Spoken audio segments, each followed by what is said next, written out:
After the original Japanese release of Sonic Adventure, a good portion of Sonic Team in Japan would actually move all the way to San Francisco, California, which was where the headquarters of Sega of America were. Among the team members who moved were co-creator Yuji Naka and game director Takashi Iizuka, who intended on forming an American Sonic Team division, which was plainly titled Sonic Team USA, and their first project would be localizing Sonic Adventure for international release in 1999. The new team would also focus on Phantasy Star Online in 2000, and after a while, they would eventually work on their next big project, a sequel to Sonic Adventure. To recap a little, Sonic the Hedgehog was initially created in a collaborative effort between game programmer Yuji Naka and character designer Naoto Oshima. After the release of Sonic Adventure 1, Oshima would actually leave Sega to pursue his own projects, and also marked Sonic Adventure as the last Sonic game to feature any involvement from co-creator Naoto Oshima, until Sonic Superstars 25 years later. Kind of insane to think that just under the franchise's 10-year run, only one of Sonic's original creators would still be around working on the games. And speaking of said creator, who the hell would have thought that in between the release of my SA1 re-review and this SA2 re-review that Yuji Naka would get arrested? That's crazy. But getting back to the Adventure sequel, this game would get released to coincide with the franchise's 10th anniversary in 2001, with the team's main goal with the game to be taking everything that worked in Adventure 1 and continue to improve off it, even though there were far less people working on this game compared to the first one. I'm not kidding, like previously, SA1 was worked on by around 50 to 60 employees of Sonic Team back in Japan, but for SA2, remember that small number of employees who moved to America, which included Yuji Naka and Takashi Iizuka? Guess what? That's the team. Yes, those 11 or so people were the ones in charge of making SA2. Isn't that shit wild? That sounds like a disaster waiting to happen, but seeing how this was the late 90s to early 2000s, the gaming community at the time was much different. Even Iizuka would go on to say that this short amount of manpower didn't really affect the game too horribly. Honestly, I know not everyone loves this game, but it's still kind of a miracle that it came out as well as it did with the little amount of people who worked on it. Plus, Iizuka would go on to say that SA2 was the game he had the most fun making. So there's that. Well, after months of rumors, Sonic Adventure 2 was finally revealed at E3 on May 11th, 2000, one day before my second birthday. Thanks, Iizuka. Judging from the early trailers, it appeared that they decided to cut out the gameplay styles for Tails, Amy, and Big the Cat to focus on Sonic, Knuckles, and Gamma's gameplay. However, and for the first time ever in the series, Dr. Eggman was going to be made playable, in the place of Gamma since, well, Gamma died. The trailer would also tease a new character, a black hedgehog whose identity remained a mystery for a few months. While the response to the game was rather strong, there was one character's absence that concerned a lot of fans at the time.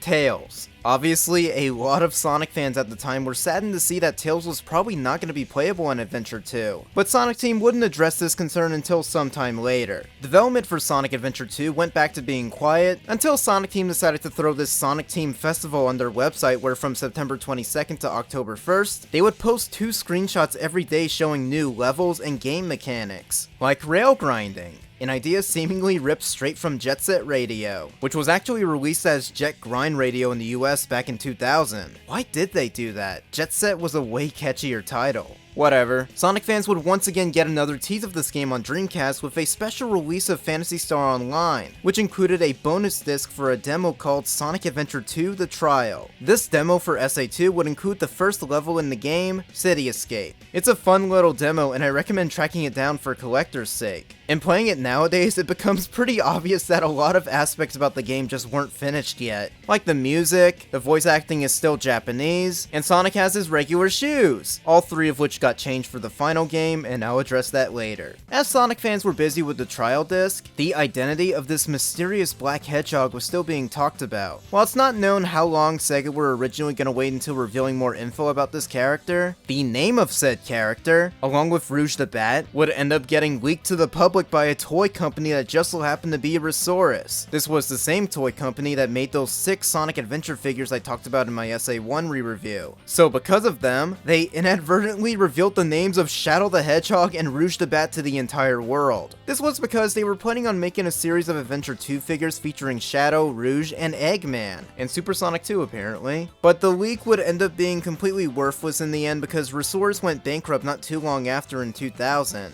It's pretty sad, and I kinda wish we got to see what their Adventure 2 figures were gonna look like. Thanks for the slip up, Resource, and may you rest in peace. I'm gonna assume because of the leak, Sega would start to promote Shadow and Rouge more in advertisements. Not only that, but a short while after the trial CD was released, Sega would sign a deal with the Soap Shoes company to license a modified version of the shoes to appear in the game. This would mean Sonic's classic red shoes would get an edgy upgrade, which I'm sure pissed off a lot of fans at the time, if blue arms and green eyes are to go by, but whatever. I love the shoes, I think they're rad as hell. Hell, at the time, they would even make a new Sonic plushie where he was wearing the soap shoes, and good luck finding one in the wild, you fucking assholes. It's one of the rarest Sonic plushies in history. Oh, but I want it though. Sonic Adventure 2 was initially meant to be released in spring 2001, but would get delayed to the appropriate release date of June 23rd, 2001, which was the 10th anniversary of the original Sonic game. More trailers and promos of the game would be shown off, revealing that 3 more characters had become playable, which were Shadow, Rouge, and Tails. Yep, they added the boy back in, just controlling his tornado as a mech. However, as Adventure 2 was nearing completion, something devastating would happen to Sega as a gaming company. First off, the Sega Dreamcast originally launched in 1998, and it was a decent success in Japan. It even performed pretty well when it released internationally in 1999. But the console would get overshadowed by the release of one of the biggest juggernauts of the gaming industry. Sony's second game console, the PlayStation 2, would be released worldwide in 2000 and went on to become the best-selling video game console of all time. Which, as a lot of people have pointed out, was probably due to the console's built-in DVD player, which ended up making it the cheapest DVD player on the market at the time. So you'd get both a new video game console and you can watch The Matrix on this thing? What a deal! As the PS2 was dominating the market, sales for the Dreamcast would plummet significantly. At the end of the console's run, it would barely sell 9.13 million, which was a little over 100,000 less than the Sega Saturn's 9.26 million, not to mention being a far cry from the PS2's massive 155 million. What a unit. With the failure of the Dreamcast imminent, Sega was pushed to make a very difficult choice as a gaming company. On January 31st, 2001, Sega announced that the Dreamcast would be discontinued at the end of March that same year, just 3 months before Adventure 2 would get released. It was an incredibly sad time for Sega fans, and I'm sure it caused a lot of concern for people who were waiting for Sonic Adventure 2. But regardless of the console dying, SA2 would still be released in time, and received insanely positive reviews. I know that in the grand scheme of things, professional reviews should never really matter, but I don't think most people really fathom just how much acclaim Adventure 2 got when it debuted on Dreamcast. IGN's review was probably the most positive. They gave the game a 9.4 out of 10, GameSpot gave it an 8.6, and even GamePro gave it a 4.5 out of 5. It was such a different era for this franchise. It was respected. But since Adventure 2 was released on the Dreamcast just 3 months after its discontinuation, the game did not sell very well, meaning copies of it can be pretty pricey. With SA2 being a hit with most critics but not a commercial success, Sonic Team USA immediately began working on an updated version of the game, but not for Dreamcast. Since Sega was no longer producing Dreamcast games, they decided to become a third-party company, meaning they could still release games just for multiple platforms. And one of the first ever games to be released during this shift was a Nintendo GameCube port of Sonic Adventure 2. Yup, the first time a Sonic game was playable on a Nintendo console. The GameCube port would end up being known as Sonic Adventure 2 Battle, which got released in Japan right near the end of 2001, and would also release worldwide in early 2002, alongside the first Sonic Advance game as well. It was quite a different time for Sonic fans in 2001, and while the Dreamcast release of SA2 didn't sell very well, the GameCube port would be the exact opposite. SA2 Battle did incredibly well, selling over 2 million copies, which was quite similar to the sales figures the first adventure game did back on Dreamcast. Plus, SA2 Battle would go on to rank as one of the best-selling GameCube games of all time. Derailing for a bit, but there was a bit of an unsung hero during this whole mess, and his name was Isao Okawa, the former chairman of Sega. He was the man who invested in the Dreamcast when they were at their lowest point. He pushed the company to go third party, and even had some ahead of its time thinking by pushing online gaming in a few Sega IPs. It's how we got Phantasy Star Online. Okawa would sadly pass away on March 16, 2001, shortly before the Dreamcast was officially discontinued. I wasn't sure where to fit this part in, but I felt that Okawa-san deserved attention for investing in Sega, even though it probably didn't look like a good investment at the time, but still pushed for the company to succeed even near the end. His story gets buried a lot, and I feel like without him, we honestly wouldn't have got a lot of the future games in the Sonic series, and I doubt other Sega projects would have got off the ground as easily too. I highly recommend checking out the Golden Bolts The Fall of Sonic Team video. It's incredibly well made and even touches up on some of Okawa's involvement between 1998 to 2001. I also just recommend looking into the other stuff that Isao Okawa did. He truly was a national treasure for the company. They really wouldn't be here today if it wasn't for all his sacrifices. Mad respect, and may he rest in peace. Getting back to the main topic, the first ever experience I had with Sonic Adventure 2 was when I came across the cutscenes for the game uploaded to YouTube over a decade ago by GameChamp 3000. I just remember watching these cutscenes over and over almost every day. I was mostly used to the classic games at the time, so seeing a Sonic game look and sound like this for the first time was so mesmerizing to a 9-year-old me. I never actually got to play the game for myself until the HD port on PS3 back in 2012, but by that point, I was so well versed with the game after watching several Let's Plays, rewatching the cutscenes a million times, memorizing almost every iconic moment or line, so I was pretty damn excited to finally play this legendary Sonic game. And unlike my first experience with the crappy HD port of SADX, the HD port of Sonic Adventure 2 did not let me down, even though it does have its own issues that I'll address much later. But while I was satisfied enough with the HD port, a part of me still wanted to experience the original GameCube version of Battle, and at some point the OG Dreamcast version.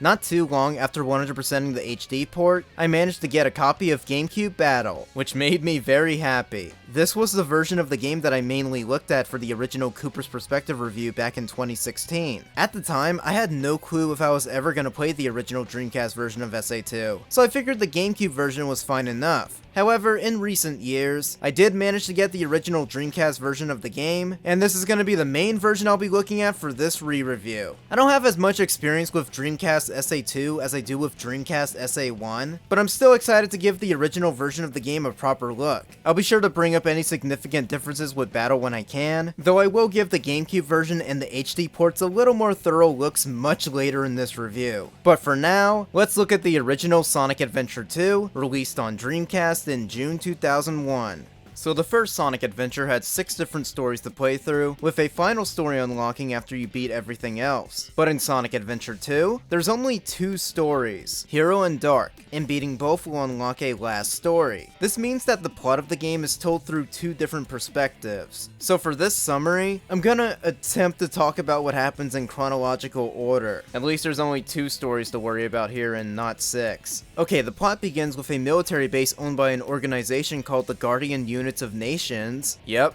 Gun, getting invaded by Dr. Eggman. He breaks in to discover the military's top secret weapon, which was developed by his grandfather, Gerald Robotnik? Holy shit, he's called Robotnik in both the US and Japan, meaning Adventure 2 was the first mainline game in the series to officially canonize Robotnik as Eggman's real name. Despite that, SA2 is also where Eggman decided to start calling himself, well, Eggman. I guess that insult from Sonic and SA1 really stuck with him. I am Dr. Robotnik, the greatest scientific genius in the world!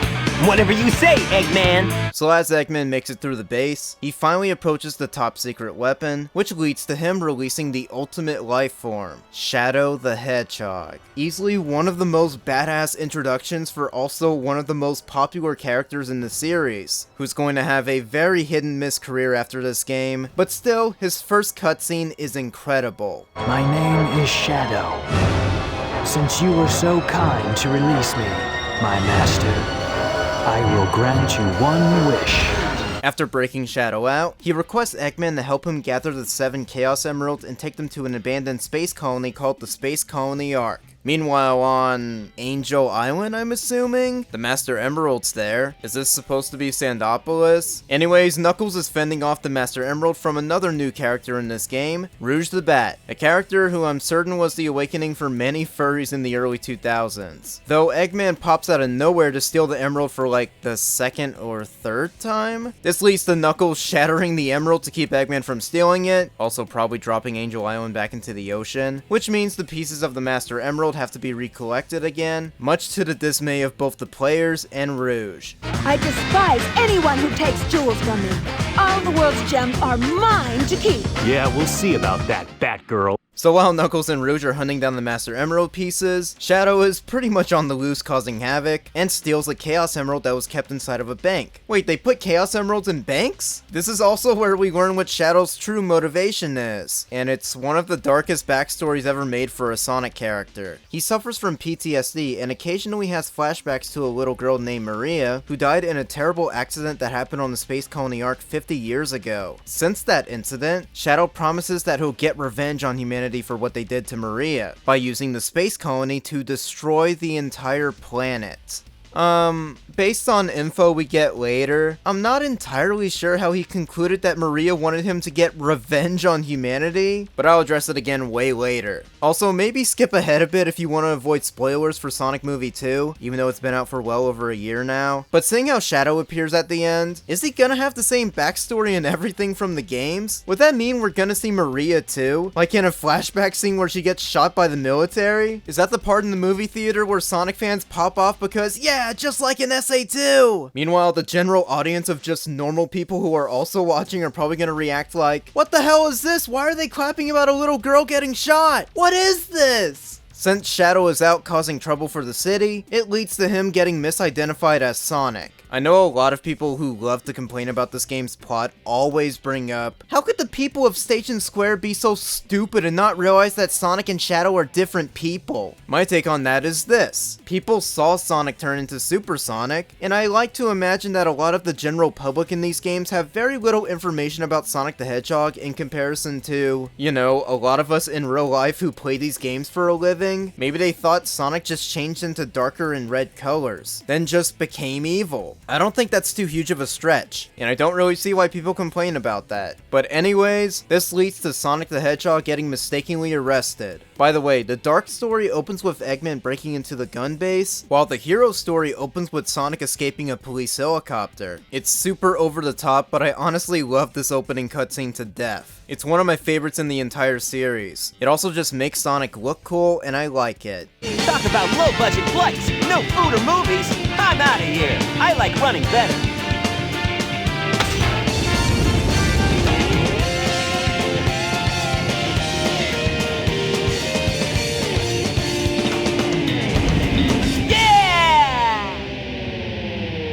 As Sonic is on the run from the cops, he bumps into Shadow acquiring the Chaos Emerald. Though, after a very short encounter, Shadow Chaos controls his way out of the city, as Sonic gets arrested for Shadow's crimes. By the way, remember this cutscene where Sonic literally witnesses Shadow use Chaos Control, because I'm gonna discuss it a bit more in a future cutscene. Okay, what the hell else is happening? Oh yeah, Rouge comes across Eggman's hidden base in the desert, and discovers that Eggman went to the abandoned space colony. So she goes right up there to see what's up. Eggman went to the Ark to meet with Shadow again, who shows him a device that's capable of obliterating an entire planet, the Eclipse Cannon, which was invented by Shadow's creator and Eggman's grandfather, Gerald. Shadow explains that the Eclipse Cannon needs all 7 Chaos Emeralds to work at full power. As he's explaining this, Rouge eventually drops in and offers to help them find the rest of the emeralds. The first place they check is Prison Island, which is, at the exact same time, is where Sonic's being held. How convenient. Not only that, but Amy also shows up out of fucking nowhere. She's not even playable in the story mode, but she's still here anyways. I love her so much. She even mistakes Shadow for Sonic briefly, until realizing and runs away. Though to her credit, it does seem like Shadow was enjoying her hug.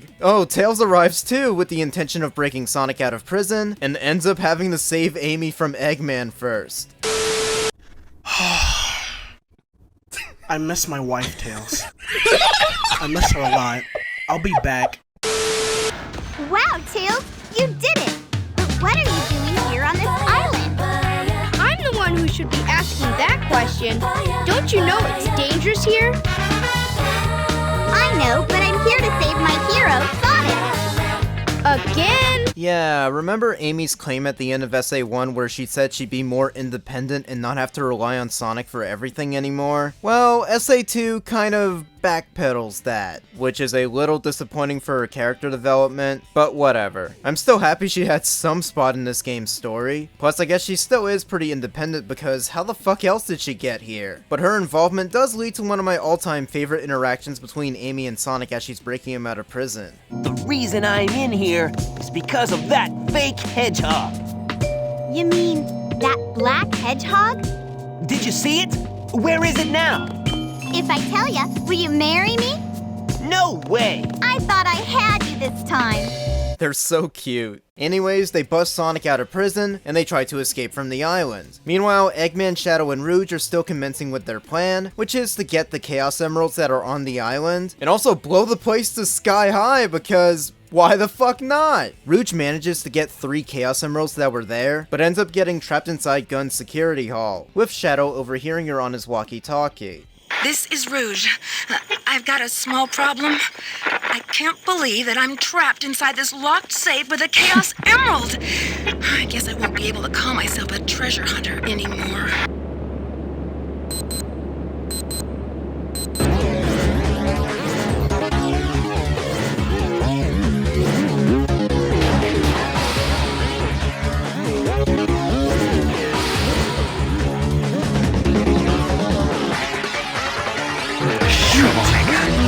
Okay, that is a beautiful character moment for Shadow, but like, can we focus on how initially content he was at the start of the cutscene? This man was perfectly fine with that bat blowing up. Whatever, I'll find the emeralds with her charred remains later. As Shadow's on his way to rescue Rouge, he bumps right into Sonic again, who was in the middle of escaping the island. And, you know what, I'm just gonna let the cutscene play for itself. Hey, that's... That blue hedgehog again, of all places. I found you, Faker.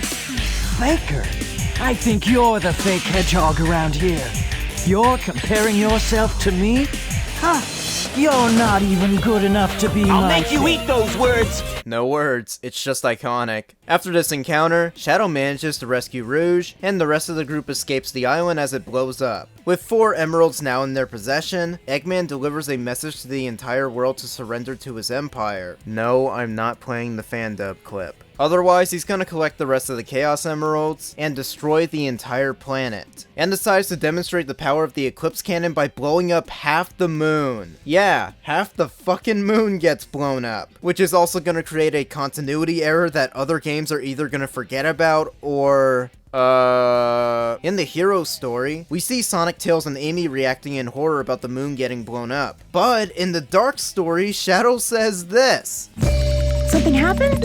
Our threats fell on deaf ears. What? What are you talking about? You blew up half the moon! Did most of the world just not give a shit? Does Mobius Earth have more than 1 moon or something? Can they afford not having 1 moon? How would this not cause global panic? Alright, what's happening? Oh yeah, Knuckles joins the fucking team out of nowhere, and they head off to find Eggman's secret base. But the way they choose to find out where Eggman's base is located, they decide to pay a visit to... the president? Like, of what? The US? The world? What is he the president of? Gun? This is getting pretty fanficky. This is also his only cutscene in the entire game, too. It's pretty funny. So our heroes discover that Eggman's hidden base is at the desert, which leads to a cutscene that created one of my favorite meme images from this game. And after they break into Eggman's base, they get ambushed by Eggman. And after they get through that, they head to the Space Colony Ark by boarding a... rocket ship? Why is there a rocket in Eggman's pyramid base? We see him use that teleporter to get to the Ark, and we even see Rouge use it. A friend of mine theorized that maybe the teleporter was for Eggman and his mech, and maybe the rocket was for transporting supplies? I guess. It's believable enough. What? So, what? Why is NASA there? I'm so confused. I gotta get on that plane. Oh no! It's an ancient Egyptian space shuttle. Alright, every main character and Amy are on the ark now. So Sonic and Tails make up a plan to sabotage the Eclipse Cannon and save all of humanity. To do this, Tails somehow creates a fake Chaos Emerald that apparently has the same wavelength and properties, but it's also less powerful than a real one? How did Tails... Oh, who gives a shit? Somewhere else, Knuckles continues tracking down the emerald pieces, which leads to his final encounter with Rouge. After that, we get one last cutscene with the two of them, with Knuckles even saving Rouge when she slips off a ledge. Can't she just fly? Whatever, it still leads to one of my favorite character interactions in the whole series. Finally! What? I'm sorry if I hurt you.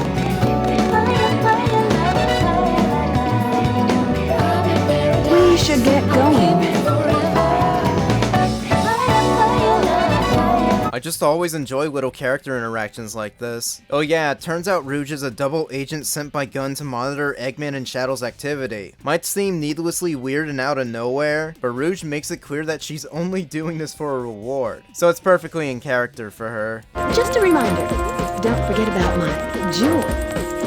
Okay, I really like Sonic Adventure 2's story, but holy fuck is it an unorganized mess. Sonic heads out with the fake Chaos Emerald and nearly puts it in the Eclipse Cannon, but gets informed by Tails that Eggman is holding him and Amy hostage. Then, in one of the best moments displaying Sonic's character, he bails on the entire plan to go rescue Tails and Amy. That simple decision he makes seems microscopic in retrospect, but this important choice he made to go save his friends over saving the entire world first is such a cool thing I think he did. It also leads to, quite possibly, the greatest cutscene in the whole franchise.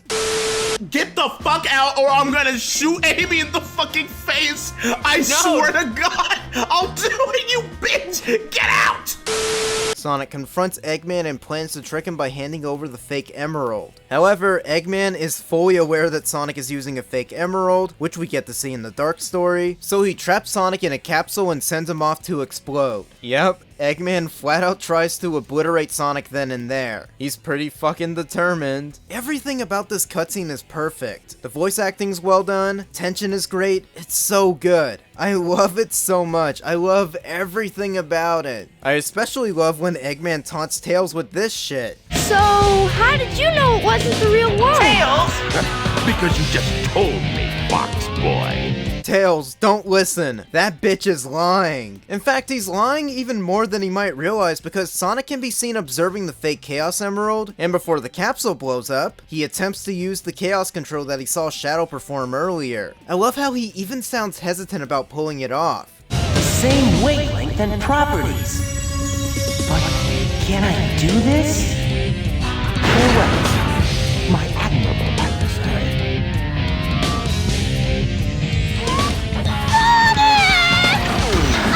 God, I love how real Tails and Amy's reactions are in this cutscene. It even leads to Tails having a great character moment that Sonic Forces wishes it could have. Sonic!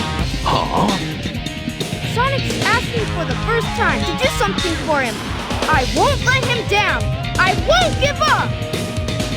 So while everyone, and I mean everyone, thinks that Sonic perished in the capsule, Shadow comes across Rouge attempting to steal the Chaos Emeralds they all collected, with him confronting her for being a spy by saying, quite possibly one of the stupidest lines in the game. So that was your plan from the very beginning, huh? Or was it a direct order from the president?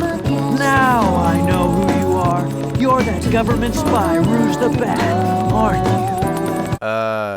Yeah, no shit. It's not like she's using a fake name or anything. Though, looking back at this line, it was 100% just a mistranslation. Sadly, the localization process was still all kinds of whack when it came to SA2. I don't think it necessarily ruins the game or the story all that much, but god damn, it could be miles better. Anyways, Shadow confronts Rouge and tells her to leave the emeralds be. Rouge also confronts Shadow with a newspaper article she found talking about the ultimate life form, which shows an image of a giant lizard that I don't think a lot of people who watch these cutscenes really catch. There was also an image of the lizard on a computer screen earlier. What's the purpose of the lizard?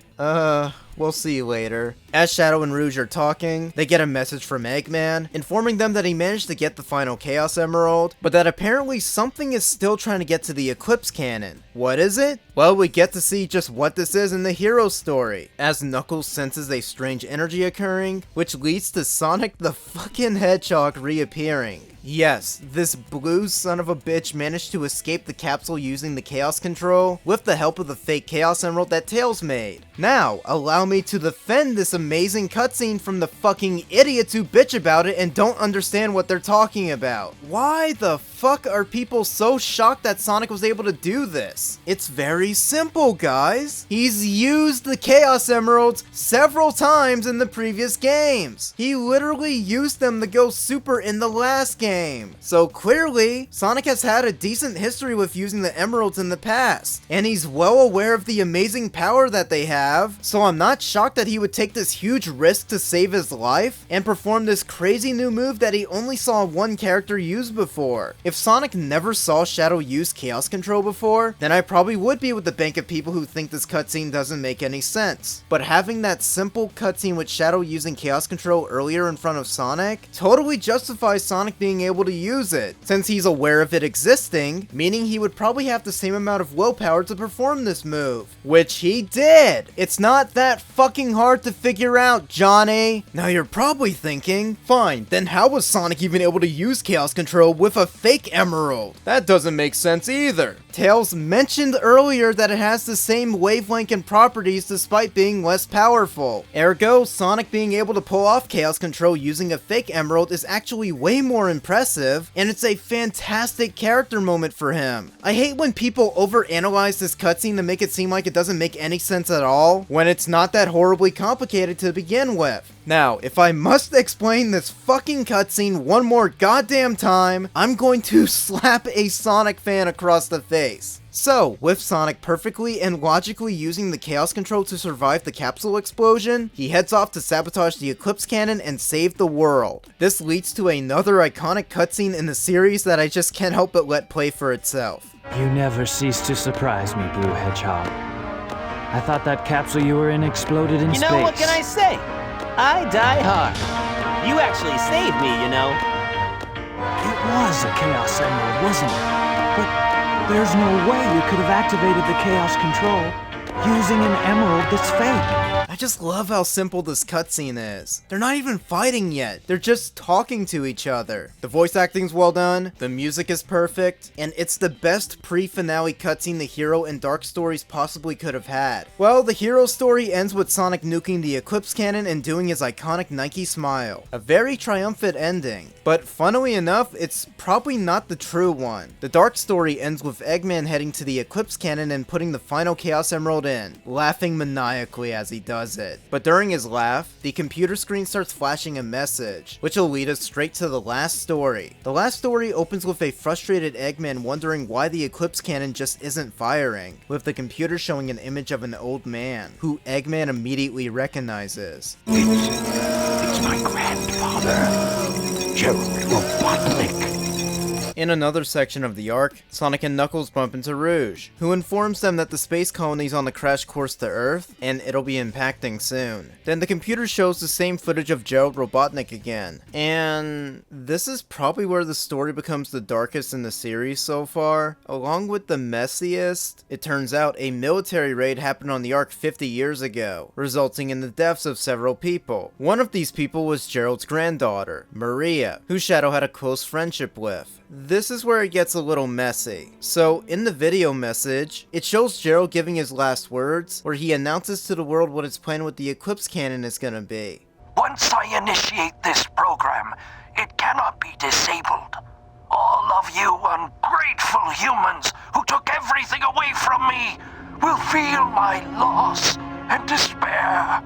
Okay, dark as fuck. But here's where it starts to fall apart. When did Gerald get the opportunity to put this in the space colony's computer? The continuity doesn't really seem to make a whole lot of sense because it's heavily implied that this recording was made as Gerald was in custody and seemingly got executed shortly after. So how did this recording make it back to the Ark? Was it Shadow? maybe? But the only evidence I could find of this was the cutscene where Maria sends Shadow away from the Ark in their final moment together. So I guess it's implied that during the probably brief period that Shadow was able to escape, did he hijack the video recording of Gerald in his final moments, and then make his way back to the Ark to fulfill Gerald's final wish? And when was Shadow captured by Gunn and placed in their facility for 50 years? Was that part of his plan? Was this whole scheme really depending on Gerald's grandson, Ivo, to break Shadow out of prison 50 years after the incident? If that was the idea all along, then what a very lucky coincidence. What if Eggman just never had any interest in Gerald's plans at all? Like, what if he just never pursued his grandfather's ideas and just kept going with his own shtick that he's been doing in the previous games? Then what would have happened? Would Shadow have just stayed in prison in the gun facility forever? Also, how come Eggman never says anything about Maria? Like, they were cousins. That just seems weird. Okay, look, I really like Sonic Adventure 2's story, and I enjoy it a lot, but it is far from perfect. There are other parts of the story that have some issues, but it's really the last story where things just don't make a lot of sense. Still, I do enjoy the story and the way the game is telling it, but I feel like the script itself probably could have used a few more rewrites. Plus, the localization process probably caused more issues to pop up. Getting back to what's going on, after everyone sees Gerald's last message, Eggman shows up to explain to everyone who his grandfather was. Professor Gerald Robotnik, one of the greatest scientific minds in the world, and my grandfather. I'd have done this a long time ago if I had the chance. What do you mean? You're pretty persistent for a hedgehog, aren't you? You're still alive, huh? Just letting Knuckles pilot the shuttle on the way over here was more dangerous than you could ever be. Oh my god, I love that retort from Sonic so much. Another reason why I love this interaction so much is because Eggman was likely 100% convinced that Sonic died in that capsule from earlier. So him being surprised to see Sonic alive and still quipping is so fucking great. I know I was complaining earlier, but I fucking hate when fans overplay how big the plot holes are in this game, that a lot of them end up downplaying and almost never mentioning these legitimately amazing moments. Like, yeah, the story's not perfect, but this isn't Shakespeare, guys. Get a grip. Eggman hands Rouge a copy of Gerald's diary on a CD-ROM, it seems. And this is where we get even more dark details about Gerald's mental state after the military raid on the Ark, which also adds a few more questions to the whole thing. Did Shadow or someone else copy all of this onto the Ark's database? Actually, in an earlier cutscene where Amy was breaking Sonic out of prison, she looks at the writing on Sonic's jail cell and says this. What's all that writing on the wall anyway? Did you write that? The writing on the wall is from Gerald, which basically means Sonic was in Gerald's prison cell. Which, despite everything not really lining up, this is a pretty interesting background detail. But getting back to focusing on the diary, why is it worded like Gerald found out about Maria's death much later, and made him reprogram the Ark to collide with the Earth once all 7 Chaos Emeralds are collected, all somehow while still in prison? How? How did he do that? How did he reprogram the Ark while he was in custody? Was it really just Shadow doing all the work? When was Shadow informed of all this? And if we're gonna go with that theory that Shadow was the one who reprogrammed the Ark, then why didn't he just collect all the emeralds for himself, put them in the Ark, and then destroy all of humanity? Ergo, fulfilling the Doctor's and, at the time, Maria's apparent wish too? By the way, if you also think the story doesn't make a whole lot of sense here, somehow the Shadow the Hedgehog game is gonna make it a whole lot worse. I also want to specify that I don't mind the dark tone in this game's plot. I just feel like the logic and continuity wasn't really thought through during the last story. In terms of how dark it gets, I don't mind it, but I've seen a lot of reviewers who aren't Sonic fans complaining about this game's dark tone. Some of them even treating it like it's on the same level as the Shadow the Hedgehog game. And I feel like that one went way too overboard with its dark tone. And a lot of their criticisms usually just stop at, why did they put this dark plot in a Sonic game? Why does this need to be here? Why would they do this? Why not? I don't really understand that nothing criticism where they're not explaining what's wrong with it. They're just going, look how awful this is, and just assuming other people are gonna get what they mean. I don't get it. What's wrong with this? Children's media gets dark sometimes. The Sonic franchise doing this isn't really something new. This is coming from someone who watched Courage the Cowardly Dog growing up and was never scared by it, so I don't mind SA2's tone. But if this game's plot really really shocked those people, then Shadow and 06 must have gave them heart attacks. Not defending those two games, and especially not their plots. Again, I just don't understand the nothing criticism. One big issue I have with the last story is how Shadow isn't really present until later. Despite the weird continuity issues going on, the arc crashing into the Earth and destroying all of humanity was Shadow's plan all along. He essentially tricked Eggman and Rouge into bringing him the Chaos Emeralds with the intent to destroy the Earth. Like, Eggman just wanted world domination, and Rouge, she just wanted jewels. I genuinely wish we got a cutscene of the characters confronting Shadow for double-crossing them, but we never get to see a moment like that. So that was kind of a missed opportunity. Instead, Sonic teams up with everyone, including partnering with Dr. Eggman for the first time in the series, to put a stop to the arc from destroying Earth. I love this delivery from Dean Bristow at the end. It's so awkward, but I can't help but love it. Then, let's get to work! So good. While everyone is heading to the Cannon's Core, Amy isn't really contributing to anything, but she does finally get her moment in the game, albeit a little forced. Amy stumbles across Shadow, who's just kinda chillin', I guess watching and waiting for the Earth to be destroyed. But then Amy delivers a very powerful speech to Shadow, telling him that he should give all of humanity a second chance, which seems to trigger a hidden memory for him. Shadow, I beg you, please do it for them. Give them a chance. Shadow, I beg of you, please, do it for me. Maria! In the future, for all people who live on that planet, give them a chance to be happy. Sayonara, Shadow, the Hedgehog. I promised her, and I must keep that promise. That's what Maria wished for. I've got to go now. I have to keep my promise to Maria and you. Wait, Shadow just forgot that one really important piece of information that Maria told him during their final moments together? I mean, I guess it was 50 years ago, so would it really make sense for me to hold that against him? I wonder why she told him this. Maybe during her final moment she figured that Shadow never really interacted with another human before besides her or Gerald, so maybe this was her way of trying to explain to him that not all humans are violent monsters like the military raiding the base? This fucking last story hurts to analyze. Well, Shadow realizes he fucked up and heads off to save humanity with everyone else. Sonic and Knuckles make it to the Eclipse Cannon's core, where they come across the original Ultimate Lifeform prototype, the Bio Lizard, a giant fucking lizard monster. And yes, this was the original Ultimate Lifeform predating Shadow. Gerald went from a giant-ass lizard to a human-sized hedgehog. The less is more mentality, I see. Well, Shadow decides to redeem his entire character by defeating the Bio Lizard, as Sonic and Knuckles reach the Cannon's core, leading to Knuckles reciting a very similar chant to what Takal recited back in SA1. The 7 emeralds are the servers. Chaos is power, enriched by the heart. The servers are the 7 chaos. Chaos is power. Power is enriched by the heart. The controller serves to unify the chaos. The controller is the one that unifies the chaos. Only you can do this. Stop the Chaos Emeralds!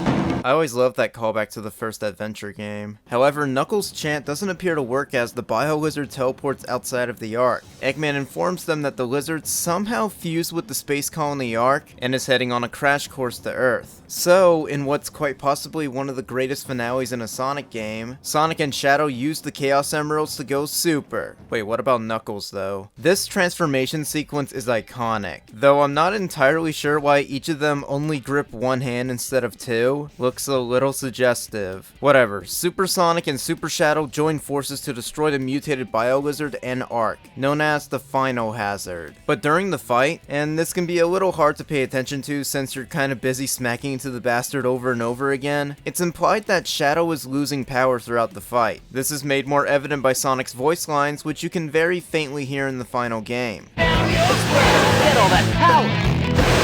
Power against Chaos Emeralds?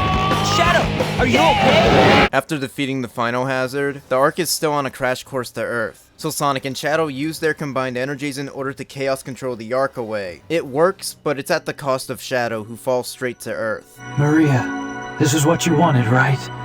This is my promise I made to you.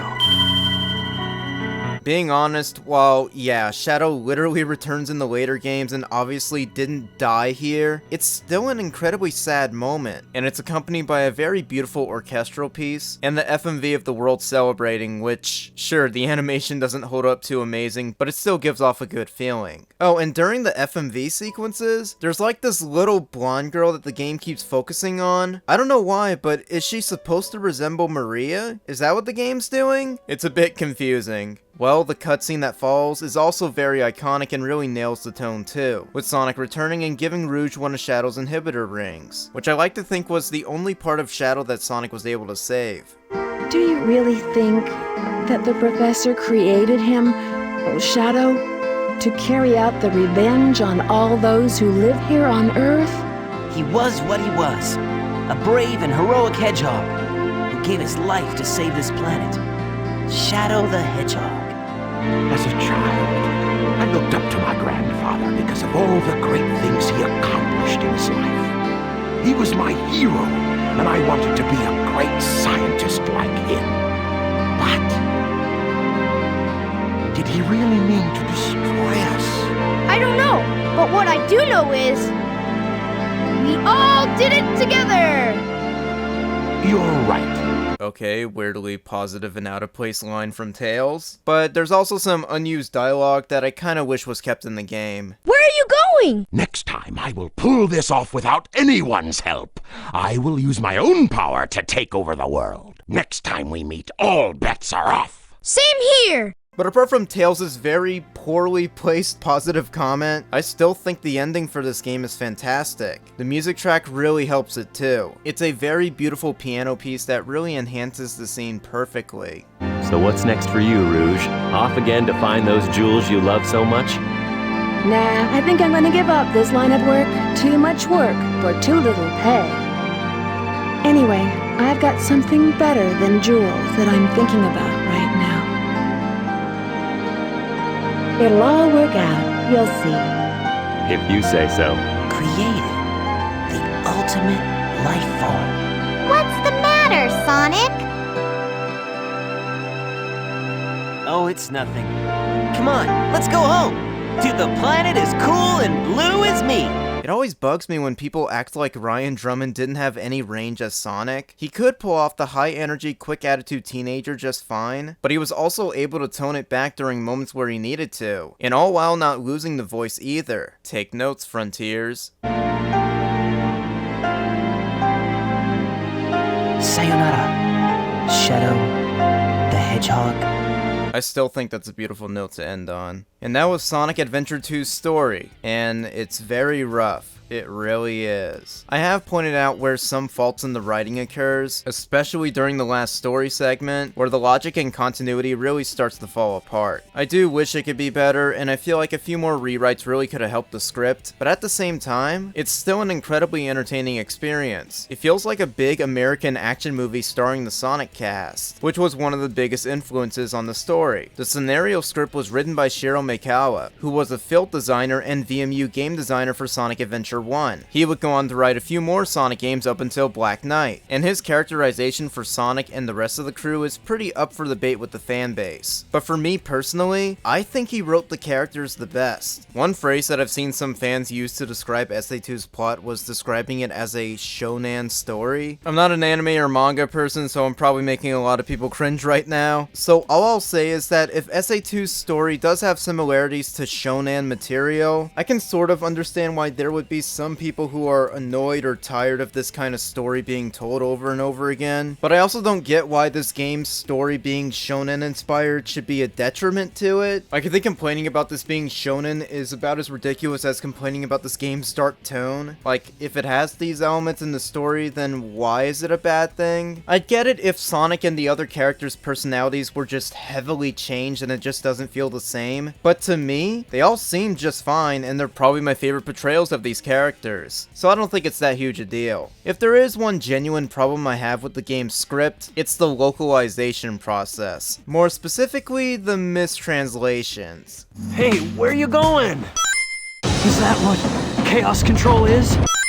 This was definitely a product of its time sort of deal, so a lot of gaming companies back then didn't really care if the Japanese to English translation was decent or not. But if you guys kinda do want to see a more accurate script translation for SA2, I'd recommend looking up Wendy's English retranslations of SA2's cutscenes. I'll provide a link to it in the description, along with a playlist that has all our other translations too. There's also a mod for the retranslation, so you can check it out there too. But regardless of the plot holes and the subpar localization, Adventure 2's story, for me, never loses steam. I still like to rewatch the cutscenes to this day, either by looking them up on YouTube like back then, or I'm just playing through the game again. I always find enjoyment from these cutscenes, though it's definitely not in the same fashion as to why I enjoy rewatching SA1's cutscenes. SA2's cutscenes were improved in two different fields. The first thing to note is, this game uses mocap for its cutscenes. It looks alright. I mean, this was a pretty early game to use mocap this extensively. Most of the animations are fine, but sometimes the characters, mainly Eggman, can make some awkward ass poses, but it just makes me wish we had any form of behind the scenes footage of the actors filming these scenes, or at least give me a behind the scenes photo. I want to see some making of material for SA2's mocap. I think it'd be pretty cool. The second aspect to be improved from the first game is the voice acting. For the most part. A decent portion of the SA1 voice cast returned for this game, and it feels like their voice direction was handled a bit better. Keyword being bit. There's still some pretty awkward line deliveries, along with but honestly, this is still a great improvement for the returning voice cast. Being Ryan Drummond, duh, still the best. Dean Bristow delivering probably his best portrayal of Eggman ever, though Heroes comes pretty close. And Jenny Dooyard, who's still my favorite Amy. The other returning actor from SA1 is Steve Brody, who was the original voice of E102 Gamma, which I mistakenly credited to John St. John in my SA1 re-review. John didn't return for SA2 in any fashion. Brody voiced the president in that one cutscene, and once you figure that out, you are never gonna unhear Gamma. Spare me the details. Exactly just what is it that you want? Dr. Eggman. Resistance is futile. Give me the bird. While the president only had one cutscene in the game's files, there are some unused voice lines for the president, which was for a cutscene in the last story which got deleted. Nothing can stop the colony now. That's ridiculous. There's no way two hedgehogs can stop the colony now. You know, when I was a kid, I used to dream about heroes like them and their heroic deeds. Sadly, this would end up being one of Steve Brody's last voice acting roles, as he would pass away later in August 2001. I'd be willing to bet that if he was still around, he probably would have voiced Omega in Sonic Heroes. It would have been the perfect fit for him, though John St. John still did a really solid job as Omega. I know a lot of people hate hearing me talk about the voice acting in these games, but the reason I do this, especially for a series I love like Sonic, is because there are real people behind the voices of these iconic characters, and I want to give them the time of day to respect or even critique their performances, especially in cases like Steve Brody, who doesn't get enough recognition for his work. He had a hell of a great voice, and I'll always remember him as Gamma, and even his brief role as the president. He also voiced Pachacamac and the train announcer in SA1, which is pretty epic, and may he rest in peace.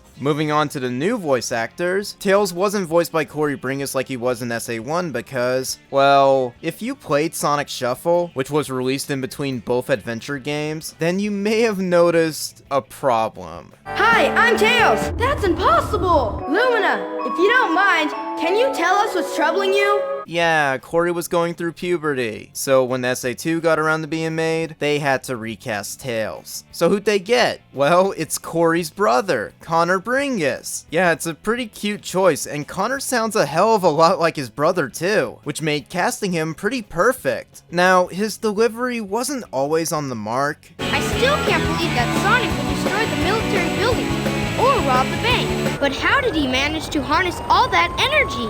Looks like we're heading toward the center of the base. But for the most part, I think he did a really solid job. I'm willing to bet that there's probably a lot of people out there who think this is just the same Tails actor from SA1, but it's not. It's his brother, and he sounds super similar to him. This would be Connor's only ever appearance as Tails, because probably for the same reasons as his brother, he likely got too old for the role and they had to recast him for Heroes. And kinda sort of going back to the topic of Sonic Shuffle, Michael McGohan did not return as Knuckles for that game or SA2. In fact, in Sonic Shuffle, and quite why possibly one of the most hilarious casting loopholes I've ever seen? Knuckles was voiced by Sonic himself, Ryan fucking Drummond. What is this place? Are we dreaming? Well, I've got nothing better to do.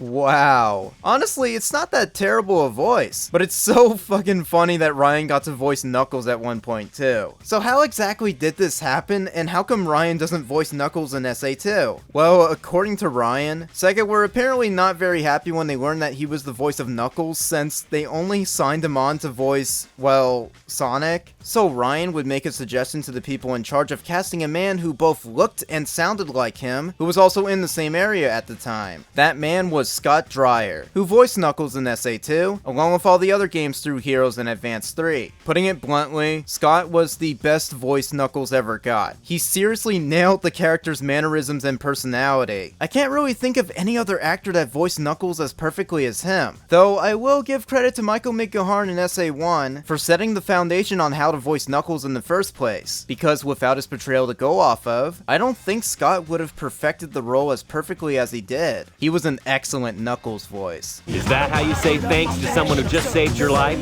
Looking for the Master Emerald pieces was tougher than I thought it would be. I saw Eggman go inside the pyramid, and more importantly, I saw that Batgirl go inside with him as well. Huh? Who's there? What? A ghost? Trying to not spend too much time highlighting the voice acting, Lonnie Manella, who was the voice director as well, was the voice of Rouge the Bat. Personally, she's my favorite Rouge voice, but I will admit the voice she gave her probably wasn't the most perfect take. Rouge is meant to be this young, sleazy jewel thief, but I still like the snarky voice that Lonnie gave her. I think she did an amazing job giving the character a likable tone and personality. Saving my life. Don't think I owe you one. You just wanted to hold my hand, didn't you? That's why you saved me. You're such a creep. Look at you, throwing a tantrum like a little kid. How totally embarrassing. That was so unexpected. So unlike you, Shadow, to come and rescue me. But your ability to use the chaos control certainly comes in handy. Shadow was voiced by David Humphrey, who's my favorite voice for the character, and I still think he's the best. Though part of the reason why is because of how well written Shadow is in SA2. It was his first ever appearance, and I think David did an excellent job with his voice. It's not over the top or super edgy, he has a very calm demeanor in his voice, and that greatly helps for Shadow. To put it short, he just sounds the coolest. I'm the coolest. It all starts with this. A jewel containing the ultimate power. There's no way you could have activated the chaos control using an emerald that's fake. It's more than enough for the demonstration. So let's get the show on the road. Oh yeah, there's also Gerald Robotnik, who was voiced by Mark Biaggi, who, despite the weird faults in the last story, really sells the bit where Gerald's diary is being played in front of everyone. Wanted to mention him here because some fans may not have realized that Biaggi voiced Gerald, but a lot of them will remember him for voicing a certain crocodile detective in the next game. He was also my favorite voice of him. So yeah, I love the voice cast and I think their acting is good, but there is one big factor that kinda screws it up, which you may have noticed from the clips I've been playing. Or maybe you heard it from elsewhere, or maybe you just have ears and noticed yourself because the sound mixing is not very good. What you see is what you get. Just a guy that loves adventure. I'm Sonic the Hedgehog. This time, as well as the Chaos Emerald. I got it.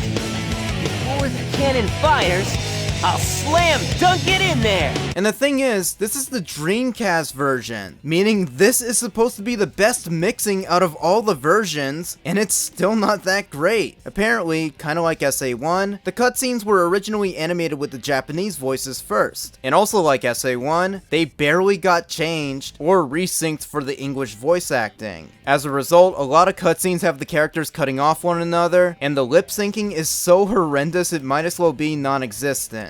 This doesn't kill the cutscenes for me, but I do wish it was better. And with the number of ports that this game got in the future, I'm shocked that not a single version bothered fixing the lip syncing or the sound mixing, which I will discuss later. TLDR, I like the voice cast, I like the plot as a whole, and despite some weird story/sound mixing issues, the cutscenes are still entertaining as hell to go back and watch. Okay, none of you care. No one cares. And I know several of you are probably commenting, "We don't care about the voice acting or the story, Cooper. I don't play video games for a story. It's a video game. Look at how long the video already is. Just talk about the game now." Okay, I will. You don't have to be a dick. Just like the first game, Sonic Adventure 2 has 6 playable characters, but only 3 returning gameplay styles, which you should already know about because I mentioned that at the start of the review. You may also remember that there were only 3 playable characters at first, and one character that wasn't originally playable was Tails. After a huge fan uproar about this, Sonic Team would add Tails back in, along with 2 other playable characters. So in the final game, we can play as Sonic and Shadow, Knuckles and Rouge, and Eggman and Tails, with each pair of characters sharing gameplay styles. Not just that, but the levels were also completely designed around their gameplay too. So Sonic and Shadow have faster paced platforming levels with memorable set pieces. Knuckles and Rouge's stages are all about treasure hunting in huge sandbox-like levels. Meanwhile, Eggman and Tails play, well, like regular platforming levels. But you're in a mech just shooting shit. Looking at each of the gameplay styles separately, Sonic and Shadow's gameplay is great. The controls from SA1, which were pretty perfect to begin with, were made a bit smoother this time around.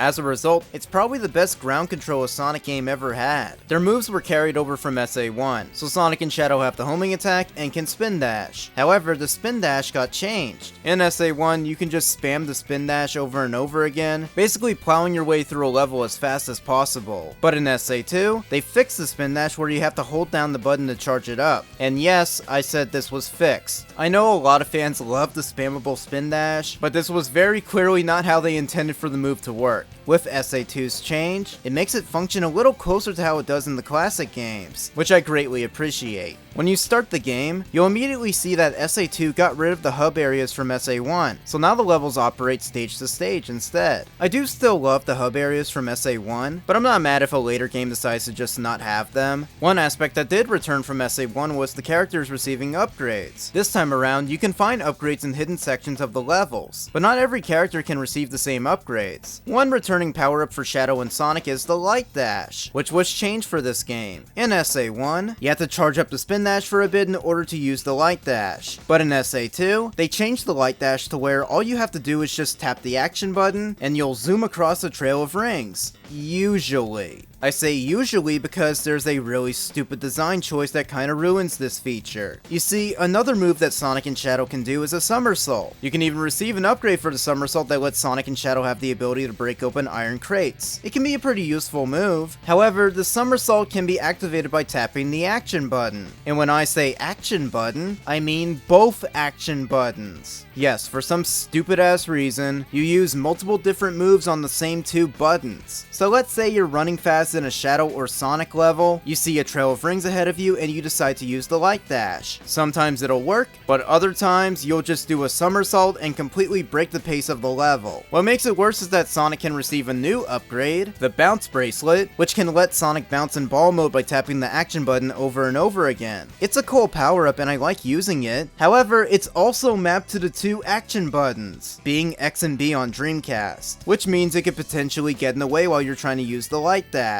Hell, some of the same items from SA1 return, including the Electric Shield, which also still doesn't protect you from electric attacks, so modders please get on fixing that. But the Electric Shield can also mess up trails of rings in front of you, which can lead to the Light Dash acting all crazy. Really, the best solution for this problem simply would have been, you know, taking full advantage of the 4 buttons on the damn controller. Why didn't they just map the Light Dash and Spin Dash to the X button, while the Bounce Bracelet and Somersault could have been mapped to the B button? Hell, there's even a mod on the PC version that remaps the Light Dash to the Y button, and it works amazingly. I literally don't want to play the game any other way. And this is a joke that I cut out the SA1 re-review, which I will now place here. More than one button mapped to the same moves? Now whose bright idea could that have been? But despite how I feel about the button mapping, the gameplay for Sonic and Shadow is still really solid and they're easily the most fun to go back and replay. And thankfully, the power-ups for the other gameplay styles don't really cause any problems. Tails and Eggman can get missile upgrades and the ability to hover, which can make replaying their levels way more fun. But when it comes to their actual gameplay, well, it's obviously based off Gamma's gameplay style from SA1. However, it's not time-based anymore, and they made a very smart choice to give the mechs health bars instead of having to depend depend on rings. Imagine if it still made you rely on rings to stay alive. That would have been so fucking horrible. The shooting controls are basically the same as Gamma's. You hold down the action button to aim for as long as you want, and you let go to shoot a bunch of enemies, otherwise the target reticule is going to tire out. But there is one small issue I do have with the mech controls. Their weight. Gamma was smaller and controlled smoother in comparison, but the mechs are heavy. You can seriously feel the weight of these massive mechs that Eggman and Tails are controlling, and you can especially feel it when you're trying to make tight jumps. I think it's a very unique detail, but it could take some serious readjusting if you've maybe played Gamma's levels often in SA1. So yes, Gamma absolutely had the better feeling controls. But here's my take.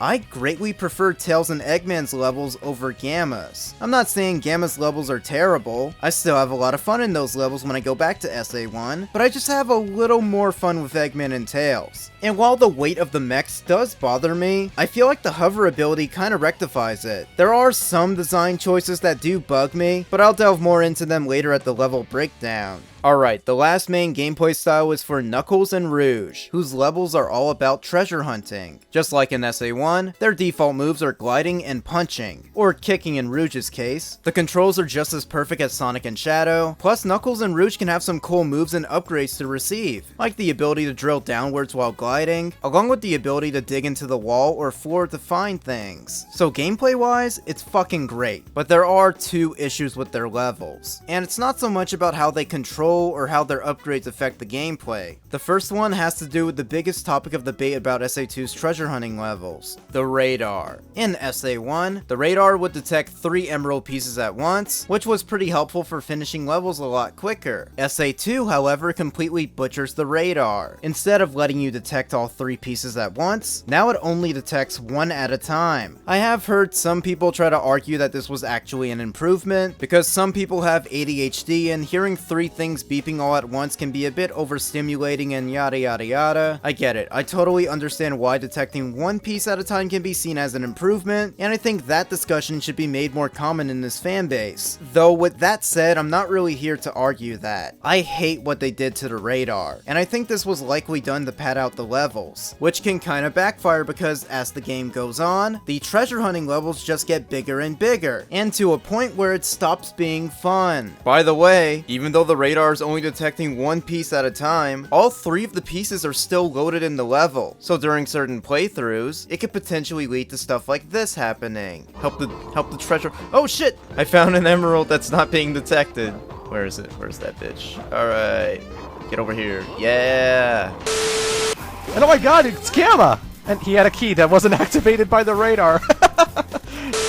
There's another big issue that can actually make the radar a whole lot worse. The treasure hunting pieces are randomized every time you boot up the levels. This on its own isn't bad per se, but if you get a bad randomization mixed with this shitty radar, then you're gonna be stuck in these levels for a while. I know I'm not at the level breakdown yet, but Mad Space, Meteor Herd, and Death Chamber can all suck my ass. Especially Mad Space. Nothing about this level is fun. At all. I don't care what I might have said on Cooper's Perspective 7 years ago. I was 18, I was young and naive. I'm 25 now, and this shit sucks. After 11 years of playing this game over and over again, the treasure hunting levels are some of my least favorite levels in the entire game. I wish I could still defend them to my heart's content like I could with the Sonic Shadow levels or the Eggman and Tails levels, but I can't. They stink and they're tiring the playthrough over and over again. Looking back at the positives, their controls are phenomenal, and their character upgrades are fun, but it's not enough to save the levels, and I'll delve more into it later. Plus, there is a mod on PC that fixes the radar, and as a result, the levels are faster to finish, which kind of proves my point that they should not have made it 1 piece at a time. Or hell, the HD port could have given us the option to detect all 3 pieces, along with giving us an option to switch back to 1 at a time if you want to. Why didn't they do that? It would have been a nice option and it would have improved the game greatly. Oh well. Though there was one small addition that the battle ports did, and it's that whenever you were near an emerald, a red exclamation point would appear above the character. This wasn't in the Dreamcast version, and even though it's a very small addition, it can actually be pretty helpful sometimes, especially if you're trying to find an emerald that's buried underground. It doesn't fix the shitty radar or the bad combinations, but it's still nice. I'm gonna talk about the soundtrack next because I feel like I need to focus on something more positive after that. With Jun Sonoe returning as the sound director, he once again brings a lot of his A-game to Sonic Adventure 2's soundtrack, and it is a fantastic follow-up to SA1, which still has my favorite video game soundtrack ever. One thing I really like about this game's music is how each character has unique sounding level themes. Sonic's levels are very rock focused, Shadow also has a bit of rock but with some vocals added in most of his levels. Every Eggman and Tails level has kick-ass hard rock added to it. Seriously, I can't think of a single mech level that has a bad song. Knuckles has some pretty corny rap music, done by an artist who's not a great dude, but that's all I'll say about the topic for now. But the instrumental tracks in Knuckles levels are still catchy as hell, and Rouge has some funky jazz music. Yeah, kinda like SA1, SA2's soundtrack has a good amount of variety to it. I don't think it's as wide as SA1, but it's still really fucking good. It's definitely in my top 10 Sonic soundtracks, maybe even top 5. All the characters have vocal themes again, with Sonic, Tails, and Knuckles getting new versions of their vocal themes from SA1, being It Doesn't Matter, Believe in Myself, and Unknown from ME. When it comes to the latter two, I think the SA2 versions are fine. Both versions of Believe in Myself are kinda tied for me. It's just a good song overall, though the SA2 version is still a very nice upgrade. The new version of Unknown from ME is decent, but I don't have too much else to really say about it. Somebody will be waiting for me, so I got to fly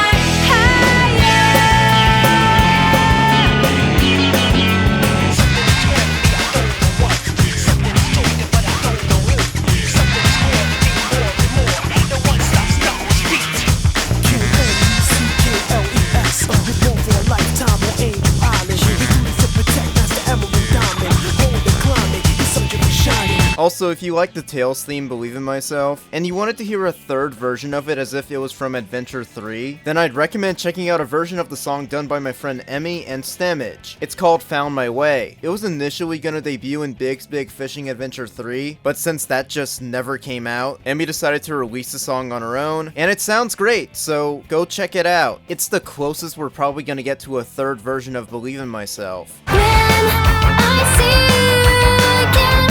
You might not recognize my face, 'cause I found my own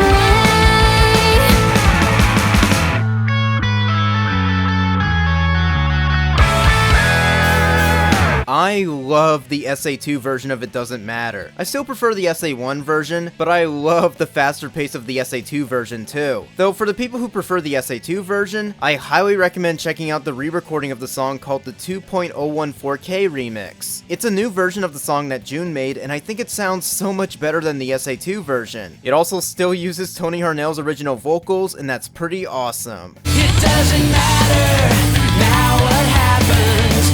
I will never give up the fight.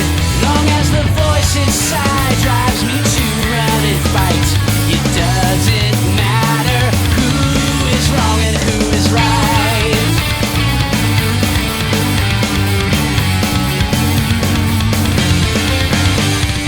Eggman, Shadow, and Rouge also have vocal tracks, which are EGGMAN, Throw It All Away, and Flying the Freedom. I adore Eggman's theme song. It's so epic sounding. I especially love the remix from Shadow the Hedgehog, known as the Doc Robotnik's mix. It's pretty kick-ass, and I recommend it. I am the Eggman, that's what I am. I am the Eggman, got the master plan. I am the Eggman, that's what I am. I am the Eggman, I got the master plan. Shadow's theme, Throw It All Away, is alright, but it's very lengthy on the actual soundtrack release. I think it's fine, but it's probably my least favorite vocal theme out of all 6.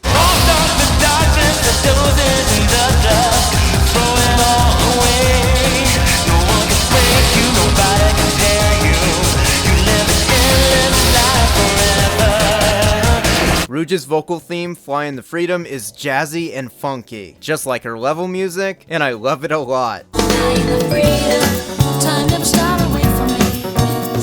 We're looking for answers, looking for the clue. Flying the freedom.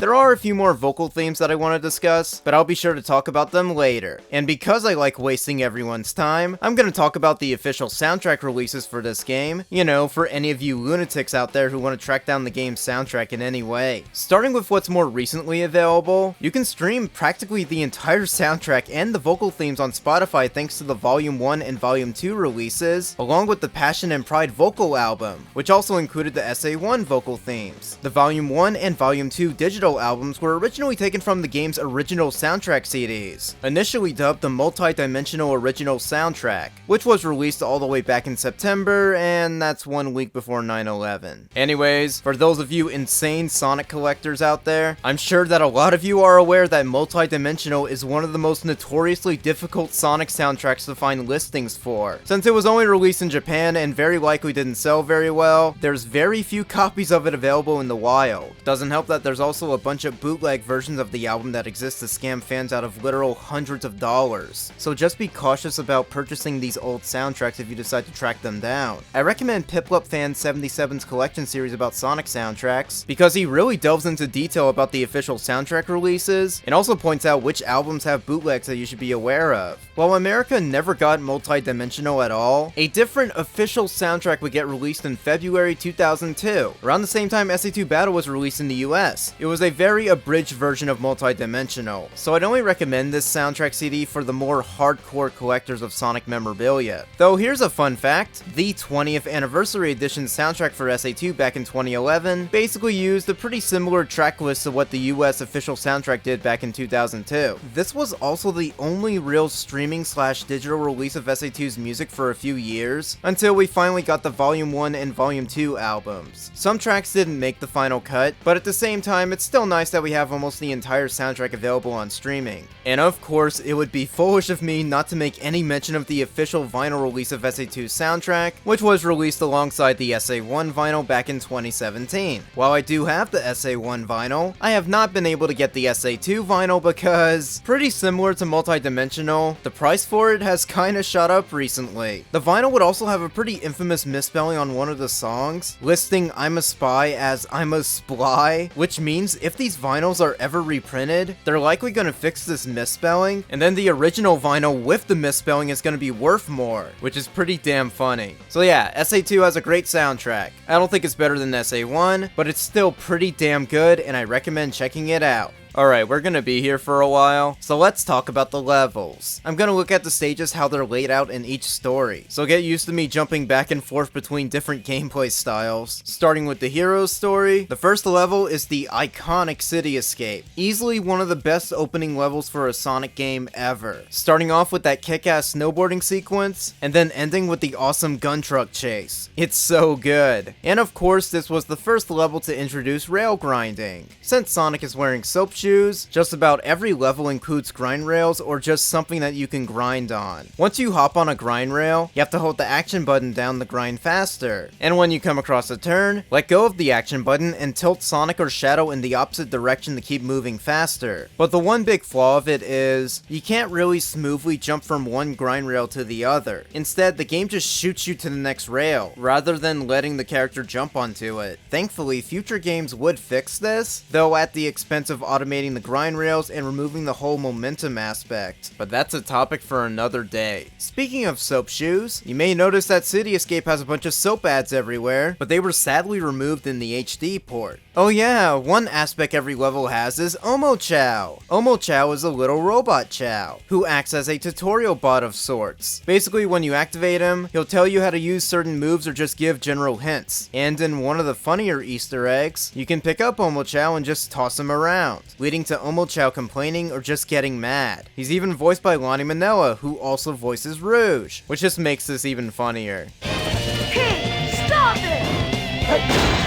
Oh yeah, Omo Chao's character model was first seen in SA1, specifically the Dreamcast version of that game's Chao Garden. Yeah, he didn't really do anything but stand there and have an idle animation. Interesting to see his character model existed all these years ago. Getting back to escaping from the city, what's probably the most iconic part of City Escape is the music. It's a vocal track called Escape from the City, being sung by Tony Arnell and Ted Poley. This vocal track is one of the best in the franchise and also one of the catchiest. I'm sure sure several non-Sonic fans are well aware of how this song goes. And if you hate this song, I hate you. Set me free, trust me, and we will escape from the city. I'll make it through, prove it to you. Follow me. Oh yeah. There's a pretty fun history about this song. Jun Sonoy composed it, and the melody for it bears a striking resemblance to Endless Mine from Sonic 3's multiplayer mode. Yuzo Boy made a fantastic demonstration of this by mixing the City Escape vocals with the Endless Mine music, and it fits perfectly. Hell, the classic remix in Generations would even pay homage to Endless Mine, and it was pretty damn cool seeing it come full circle.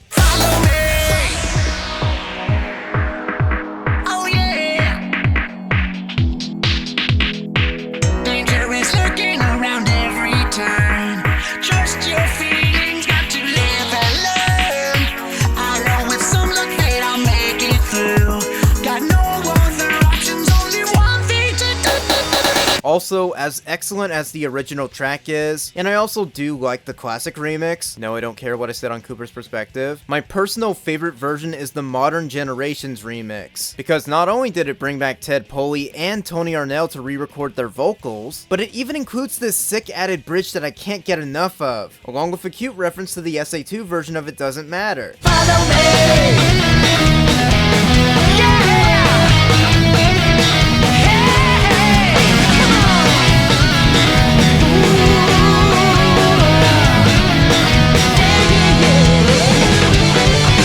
There's one upgrade you can find in this level, but you can only get to it after you get the bounce bracelet and the flame ring. You use them to break these iron crates on the floor near the end of the level. You know, before the last grind rail section. This will help you find the magic hands upgrade, which is worthless, walk close to an enemy, and it lets you turn them into these little action figures that Sonic can hold. It literally doesn't do anything else. I mean, you can toss the action figures at other enemies, but that's about it. The next hero level is Knuckles' first level, Wild Canyon, which is probably the smallest treasure hunter level in the game, mainly because it's the first. It's not terrible, and the music's fine too, very catchy and fun. And while I don't have too many positives to say about the singer, I will give credit to the man who composed the music tracks, Tomoya Otani. Yeah, this was Otani's first ever Sonic game, years before he'd take on the role as sound director in 2006. In SA2, he composed all the background music for Knuckles, along with a few cutscene event music. This includes one of my favorite tracks, Event the Bass, which is a very chill piano piece. He also composed a decent amount of Chao Garden music, but I'll get to that later. Getting back to the hero levels, next is Tails' first level, Prison Lane. This is where Tails breaks into the gun prison on the island to save Sonic. Prison Lane helps highlight both the good and bad aspects of the shooting levels. The good is how every time you go back to these levels with a new upgrade, it makes it a lot more fun to blow up crap. Another good aspect is the music, of course, and I seriously don't think there's a single bad music track in any of Tails' levels. Just like with Adventure 1's soundtrack, almost every level theme has its own title, with the title of Prison Lane being This Way Out. It's one of the best songs in the game, but I will recommend this. Remember those Sonic Adventure music experience CDs I brought up in my SA1 re-review, and I also made a whole video about? Well, the second CD featured a remix of This Way Out, and it kicks ass. It is easily my favorite version of the song ever. Hell, someone even did a mod on the PC version to include the Sonic Adventure music experience remixes, and it's so awesome.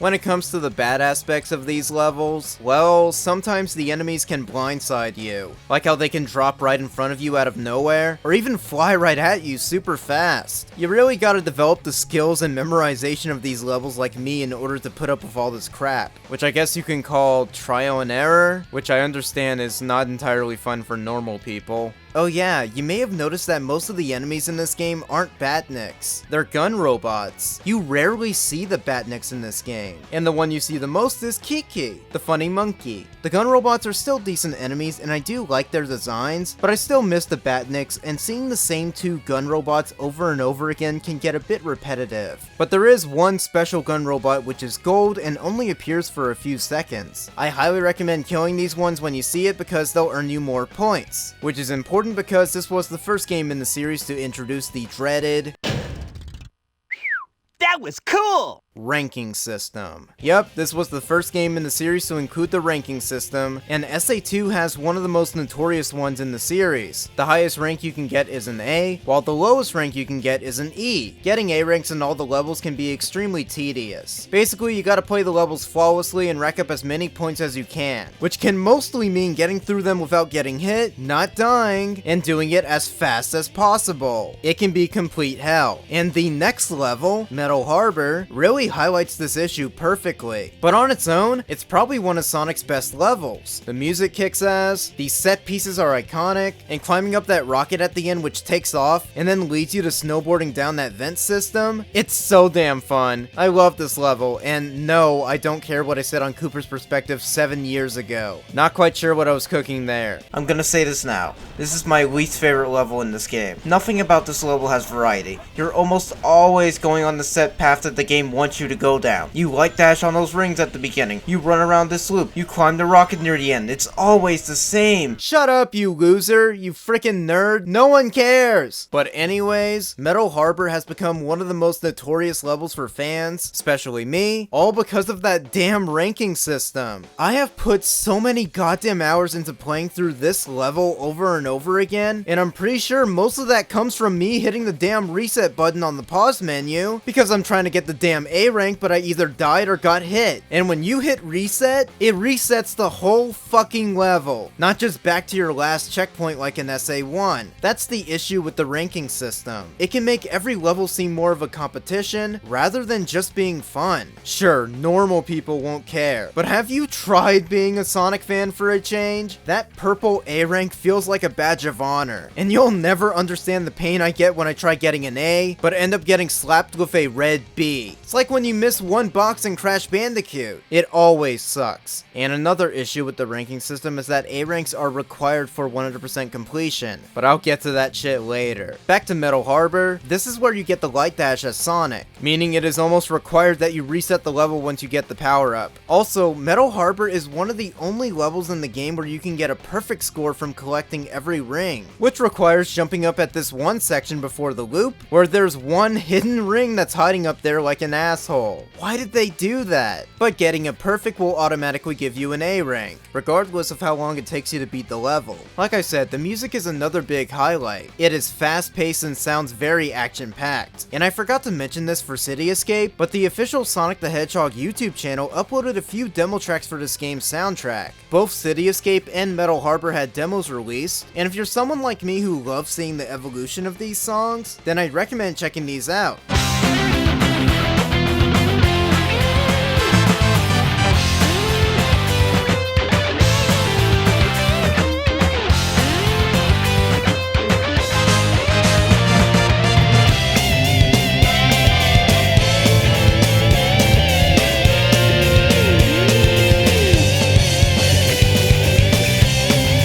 And if you want to see another evolution for Metal Harbor's music, I'd recommend listening to the Sonic Adventure Music Experience remix of this track, because just like the other remixes, it's easily my favorite version of the song.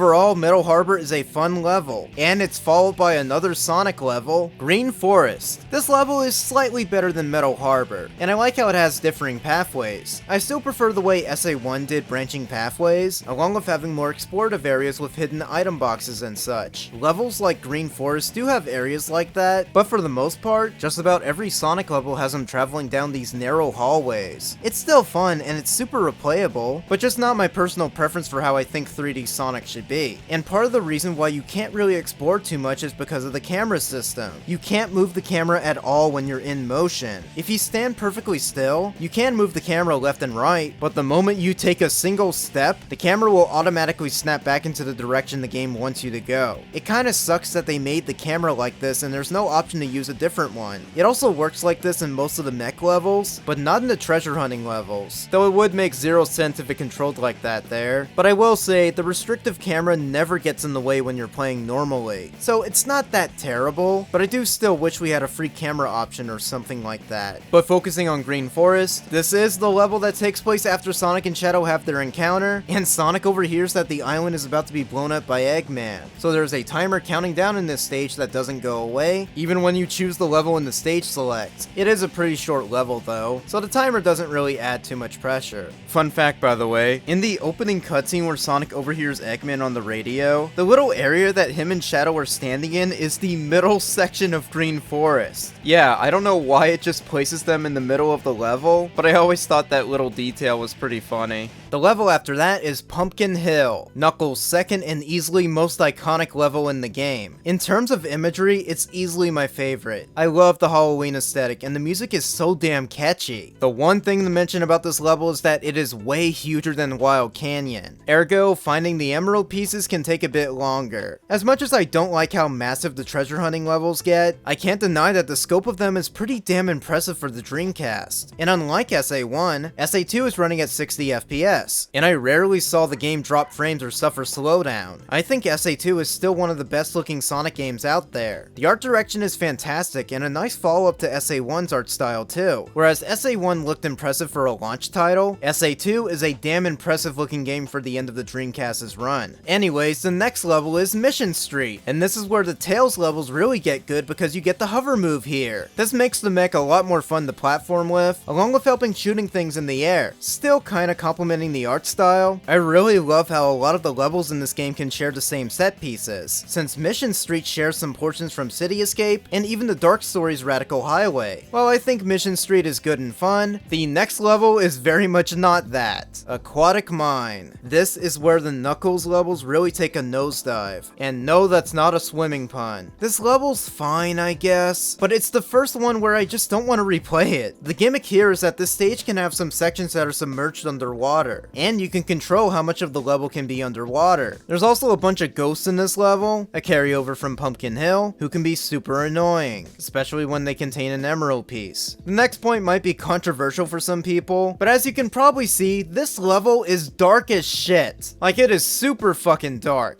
Look, I still love the art style, and the original lighting in the Dreamcast version looks really impressive, but I gotta be honest, levels like Aquatic Mine are not that fun when it's this dark. In fact, I kinda consider it an upgrade when the battle ports brighten up these levels. Yeah, I fucking said it. I will praise SA1's Dreamcast lighting till the sun comes up, but do not ask me to defend SA2's lighting. You're getting nothing from me. Really, the best aspect about Aquatic Mine is how it contains what is easily Knuckles' most useful power-up, the Air Necklace. This will grant Knuckles the ability to breathe underwater for as long as he wants, never drowning. Aquatic Mine is like the only real level that has a bunch of water in it, so the Air Necklace doesn't really become super helpful again until Knuckles' section in Cannon's Core, which is the final level. But it's still a really cool and useful power-up. I guess one last thing I'll mention about Aquatic Mine is, if you pay attention closely in the opening cutscene, you'll probably see that one of Knuckles' hands is all fucked up. And this happens in every version of the game,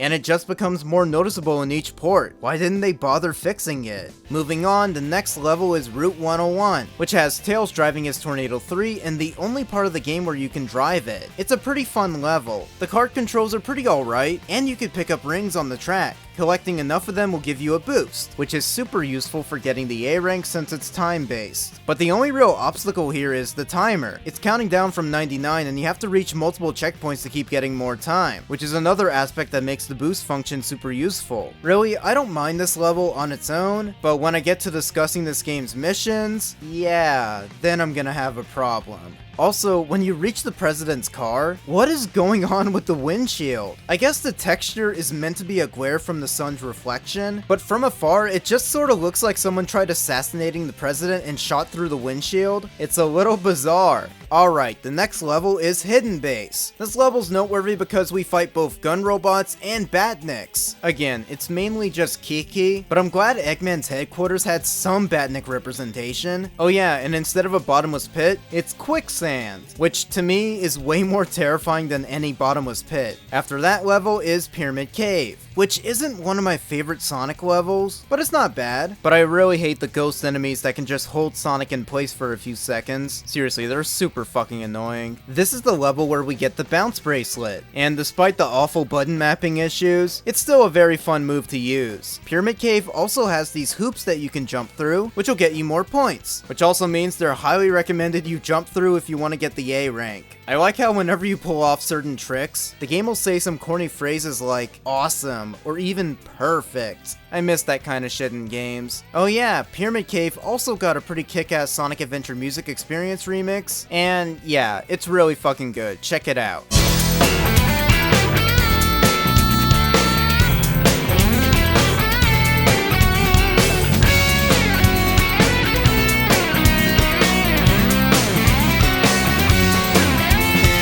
Another noteworthy thing about Pyramid Cave is that it has these Gamma lookalike robots, which are very cute, but I swear, their aim almost never misses, which can make them really irritating. So while Sonic has a cool, fun level, Knuckles does not. Death Chamber is, in my opinion, Knuckles' worst level in the game. I fucking hate the maze-like level design here. It's way too closed in and claustrophobic, and with the help of the nerfed radar, this level can take forever to finish. What happened to me? 17 to 18-year-old me was able to get through these levels just fine, so why is 25-year-old me struggling so much? I used to be the treasure hunting level's biggest defender, but now I've just grown into... they're fine. I will give Death Chamber this. In comparison to Aquatic Mine, the lighting is a hell of a lot better. If this level had the same dark lighting issues, then I would have hated it even more. Also spoilers, but I think Mad Space is the worst treasure hunting level in the game. So I'll also give Death Chamber that. It may not be the worst level in the game, but it is the worst for Knuckles. Fortunately, the next level is Eternal Engine, which is Tails' last level. It's fun, but there's two aspects about it that I don't really like. First are these sort of suction areas that can pull Tails into a bottomless pit. They're very anxiety-inducing and can lead to you losing a few lives if you're not paying attention. Also, what sadomasochist thought it would be a good idea to put one of these things underneath one of the pulleys that Tails has to hop on? Seriously, why is that there? The other aspect I really don't like about this level is the new enemy it introduces, the Artificial Chaos. These are enemies that Gerald made while researching for Project Shadow, so these were essentially his attempt at creating a version of Chaos outside of,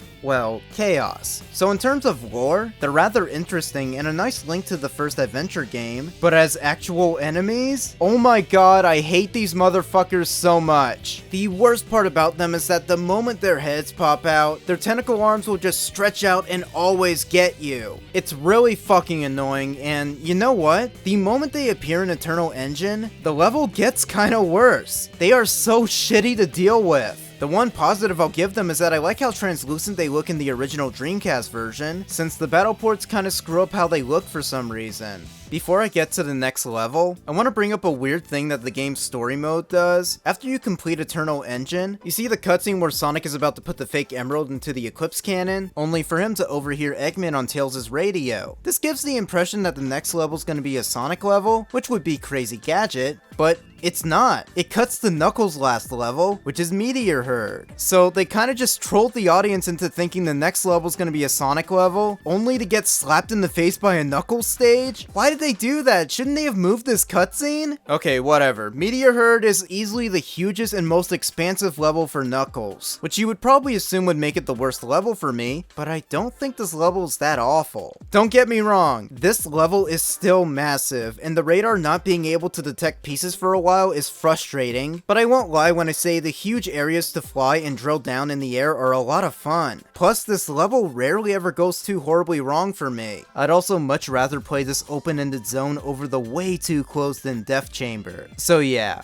Alright, time for Sonic's pre-final level, Crazy Gadget. This one has Sonic running through the arc to stop Eggman from harming Tails or Amy. The level has a lot of positives and negatives like Eternal Engine, being the level looks incredible graphically, but also has bad parts like the damn artificial chaos. There are some aspects about it that are pretty interesting. In the Dreamcast version, there's these little green Xboxes of sorts that you can pick up. This was before Microsoft released the original Xbox, so when they ported the game on GameCube, they had to change the color of these boxes from green to red, which is pretty interesting. You also get the flame ring for Sonic here, which is sick. Also, side note, but during the sections where you're traveling through these pipes, were they supposed to be intentional callbacks to Chemical Plant from Sonic 2? I'm gonna assume so because that's pretty cool. This is also the first level to introduce anti-gravity segments, which for Sonic are not the worst things ever, but for Rouge, we'll get there. The last area has Sonic platforming on different anti-gravity platforms, and you can also change the gravity by using the switches. This level is also accompanied by Eggman talking to Sonic on intercom, taunting him for taking forever in the level. It is easily some of Dean Bristol's best work as Eggman in terms of being threatening, and hilarious when you get to the last room. Well done, Sonic, but you'll never leave this room alive. Ha-ha! Words cannot describe how much I miss this man. Crazy Gadget's music is one of the best songs in the game, but I'm gonna recommend a remix of it that's not from Sonic Adventure Music Experience, but one from Mario and Sonic at the 2012 London Olympic Games. Yeah, Jun Sonoy worked on one of the Olympic Games and made a couple of awesome remixes for Sonic tracks, with Crazy Gadget getting a really kick-ass remix that I honestly prefer over the original.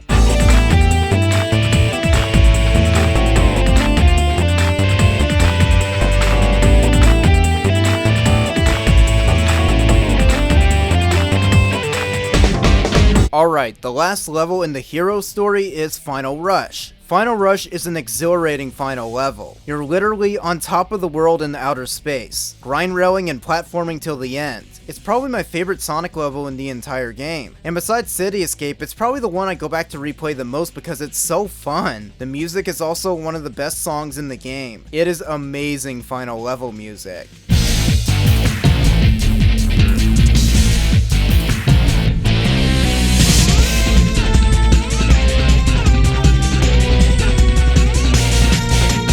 That's all the levels in the hero story, so I'm gonna go straight to the dark story levels. This one starts with Eggman's first level, Iron Gate. Something you'll instantly notice about the hero and dark levels is how each of the levels seem to be a reflection of a level from the other side. So Eggman's Iron Gate bears a striking resemblance to Tails' Prison Lane, almost as if this is the game's way of doing a second act for levels. I have sort of a preference for which hero or dark levels I prefer over the other, but when it comes to Tails and Eggman, I honestly enjoyed both their levels equally. I also feel like they share similar issues too, but not enough to ruin the levels either. Iron Gate is a fun starting level for the dark story. The lighting in the Dreamcast version is pretty great too. It's not too dark, and I really like the blue fog of sorts that travels down the hallways. Sadly, the HD port kinda ruins it, but what else is new? After Eggman's level, we're introduced to Rouge, which leads to her first level, Dry Lagoon. Basically, it's her version of Wild Canyon, but this level includes a turtle you can save and use to travel to a different section of the level. While a lot of Rouge's stages, especially the one, share a lot of the same problems as Knuckles' stages, I think I mostly prefer Rouge's levels because I think they're a bit more fun to run around in. The music also helps too. It's usually always relaxing. I didn't get to delve into this earlier, but since we're talking about Rouge herself now, she was designed by Yuji Yukawa, the artist who created all the adventure designs, and Kazuyuki Hoshino, the same artist who made Amy Rose and Metal Sonic. Apparently, an early name for Rouge was gonna be Shadow, which was obviously given to Shadow, but another more well-known early name for Rouge was gonna be Nails, basically her own take on the Knuckles name, but since that name was fucking stupid, they changed it and eventually landed on the name Rouge. Early concepts for Rouge, or Nails, are pretty fascinating to look at, though it does make me wonder, how did they land on the final design for Rouge? Was Jessica Rabbit a huge inspiration for her or something? Like, don't get me wrong, I think she has a great design, but god damn. Also, the devs sort of took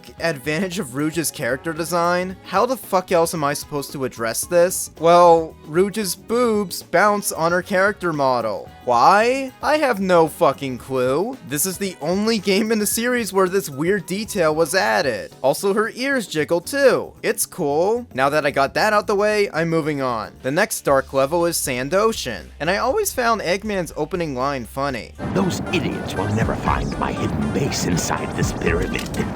Eggman, your fucking face and Batniks are all over the place. Also, the damn gun robots are already here. So I think it's safe to say they're pretty close to finding your base. But yes, Eggman's Sand Ocean is basically Tails' hidden base, but at night. When you first get to this level, you don't have the hover ability yet, so you gotta do regular platforming without it. But when you do get the hover ability, it makes replaying this level a million times easier. While I think Tails and Eggman's levels are neck and neck in terms of quality, I will say, some of Eggman's levels can have a bit more annoying enemy placement. I've been playing this game since the HD port back in 2012, and to this day, I can't play a single Eggman level without getting hit by something. Like, his mech is so heavy and massive. Despite me thinking the Dreamcast version can be a little too dark at points, Sand Ocean surprisingly isn't that dark. I guess the torches do an amazing job at lighting up the level. Same thing happened in Death Chamber. Another pretty neat visual detail you might notice is how Eggman's base takes place inside of a pyramid, and you get to see the pyramid at the start, and it's sort of just a flat JPEG of the pyramid, but as the level progresses, you get closer and closer to it, and then when you get near the end, the level does sort of a visual trick where you see the flat JPEG pyramid one last time, and then you end up seeing a 3D model of an actual pyramid at the goal. That's really cool. The next level is Radical Highway, which is Shadow's first level, but he only has 4 levels instead of 5 like Sonic. Radical Highway is a fantastic level with a lot of fun set pieces, like Shadow rail grinding on those bridges, the huge ass loop-de-loops, the cute background references to knights, the cool little ramps that Shadow can jump off of, just like the ones in City Escape, and the music is excellent as well. Bringing up Generations again, while the console version got City Escape, the 3DS version got Radical Highway. This was an interesting choice since this was originally Shadow's level, but Generations 3DS has Sonic running through it. The classic and modern remixes are a little mixed. The modern remix was super disappointing for me. It has such little punch to it and it doesn't sound good. Almost like a bunch of electronic farts. The classic remix, on the other hand, is fucking amazing. I was a little shocked, but Cash Cash kinda nailed it.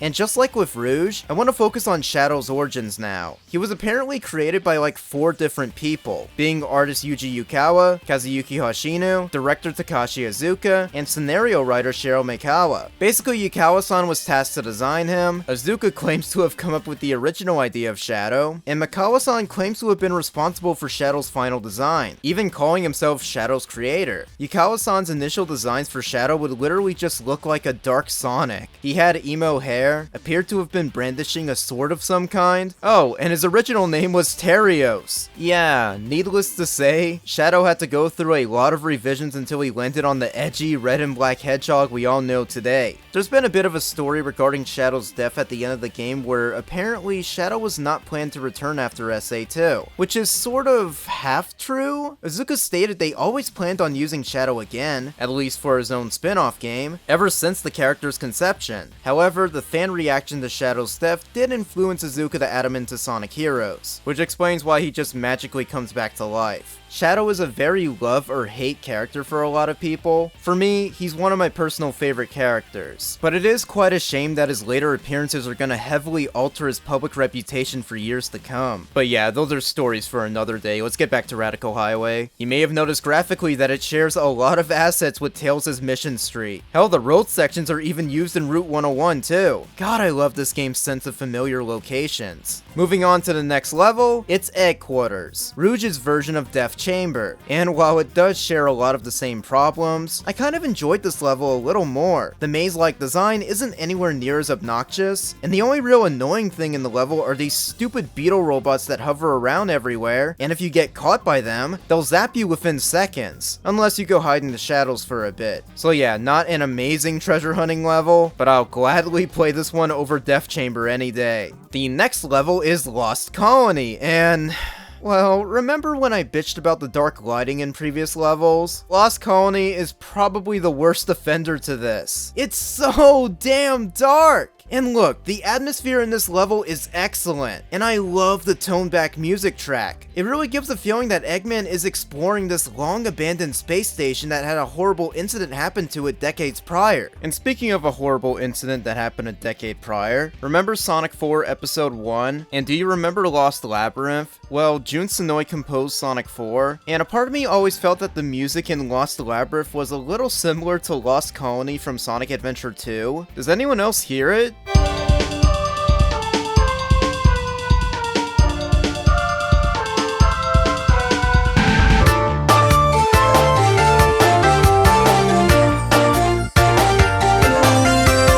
I wonder if that was an intentional callback. But focusing on Lost Colony, while I love the music and I do think the graphics look fine, again, it's just way too dark to play through. And it's one of those things that the battle ports gradually fixed over time. Like, wow, I can't believe I'm praising that port's toned back lighting system. This is the level where Eggman gets the hover ability, which is awesome. Plus, as much as I hate the lighting in the level, I do like the detail about how when you blow up a gun robot, it'll light up the hallways. That's a sick detail. Plus, the dark lighting kinda shows the fact that this level shares assets with Eternal Engine and Crazy Gadget. Some assholes might look at this as the game reusing shit, but again, I just like the familiar locations take that this game took on levels. Hell, in the stage select map, it actually puts a lot of levels that look similar in the same locations. It's so cool. Speaking of familiar locations, the level after Lost Colony is Weapons Bed. And this is clearly just Metal Harbor, but you're Eggman. One cool thing about this level is how the battleships have these long runways, and using them you can really see just how fast the mechs can run. Like, holy shit. Another neat thing is how there's a bunch of inoperable gun robots everywhere that just sit around, and you can target them like regular enemies, which means you have a lot more opportunities to build up points. However, the game can sort of trick new players with this. So for the newbies, you may assume that targeting 30 enemies all at once will earn you more points. This isn't actually true. The highest ranking you can get is a perfect, which you can usually achieve in the shooting levels by targeting like 10 or 11 enemies. So I would recommend targeting 10 gun robots at a time, because if you do that over and over again, it'll build up more perfect bonuses, and it'll assure that you'll get the A rank. So if you first played this level and got really confused about why you didn't get the A rank after you were targeting like 30 enemies all the time, that's why.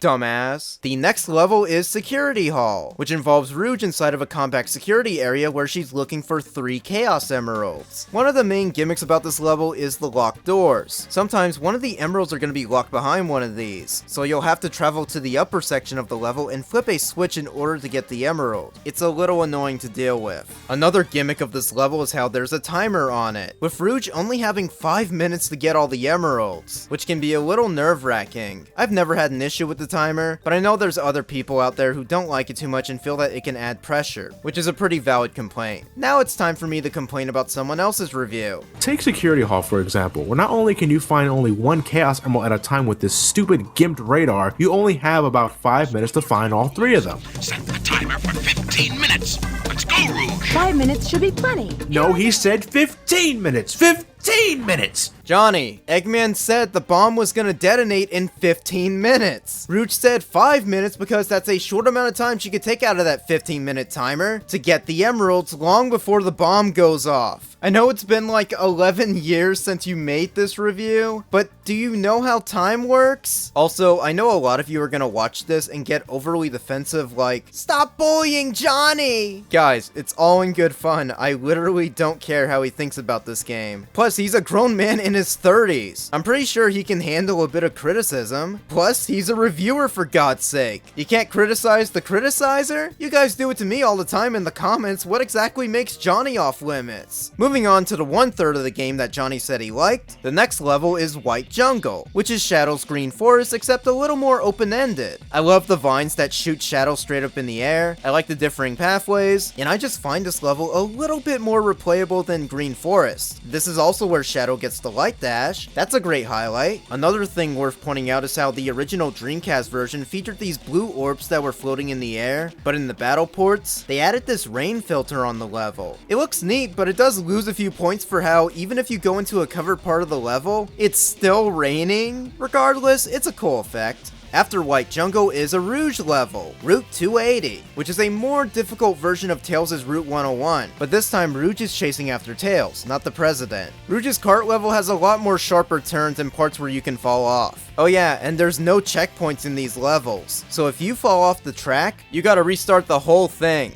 But it's not really that painful to get through. The missions, on the other hand, way different ballpark. I guess I'll also address the elephant in the room, which is, what the hell's going on with Rouge's car? Why is it shaped like that? I know it's supposed to be modeled after her head, but why is it shaped like something you usually give head?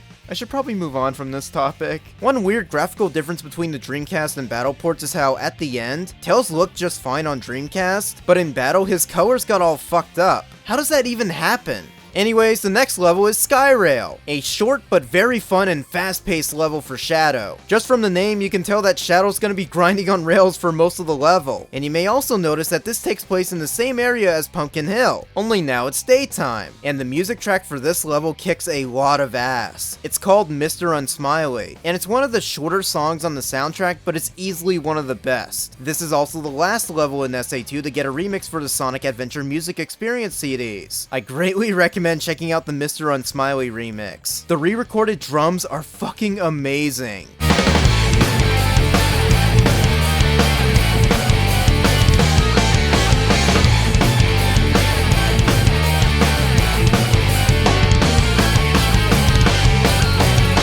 Oh, and the opening of this level was slightly changed in the battle ports. Yeah, there's like another wall on the left, which wasn't in the Dreamcast version. I wonder why they felt the need to add that. So, you thought that Shadow level was a lot of fun? Well, bad news, fucko, the next level's Mad Space! Fuck this level. Holy shit, how did I enjoy playing this 7 years ago? The radar never bothered me. Yeah, they're huge levels, but that's honestly a positive for me. I love exploring these levels looking for the emerald pieces. You're not normal! The level's too fucking huge, the anti-gravity controls are complete dog shit, and just overall, it's not fun! I probably should have brought this up earlier, but every treasure hunting level has these hint monitors, which you can activate to get a hint on where a treasure hunting piece is. But I usually try to not use them because it reduces some points on your ranking. But in Mad Space, the one level where you desperately need the hints, for some reason they're reversed. No joke, I would rather play Death Chamber again, holy shit. There are only 2 upsides to Mad Space, which is it's Rouge's last level, and the music's still pretty good. I never want to play this level again. Thankfully, next is Eggman's last level, Cosmic Wall, which is also his longest level. This one's interesting compared to the other mech levels because this level has some lower gravity to it, which means Eggman's mech can actually hover in the air longer and at higher altitudes. It's a fun mechanic, and like before, there's a lot of stuff to shoot in this level. I personally don't replay this one too often because it lasts a bit too long for my liking, but for a final level, it's a pretty good way to end Eggman's run.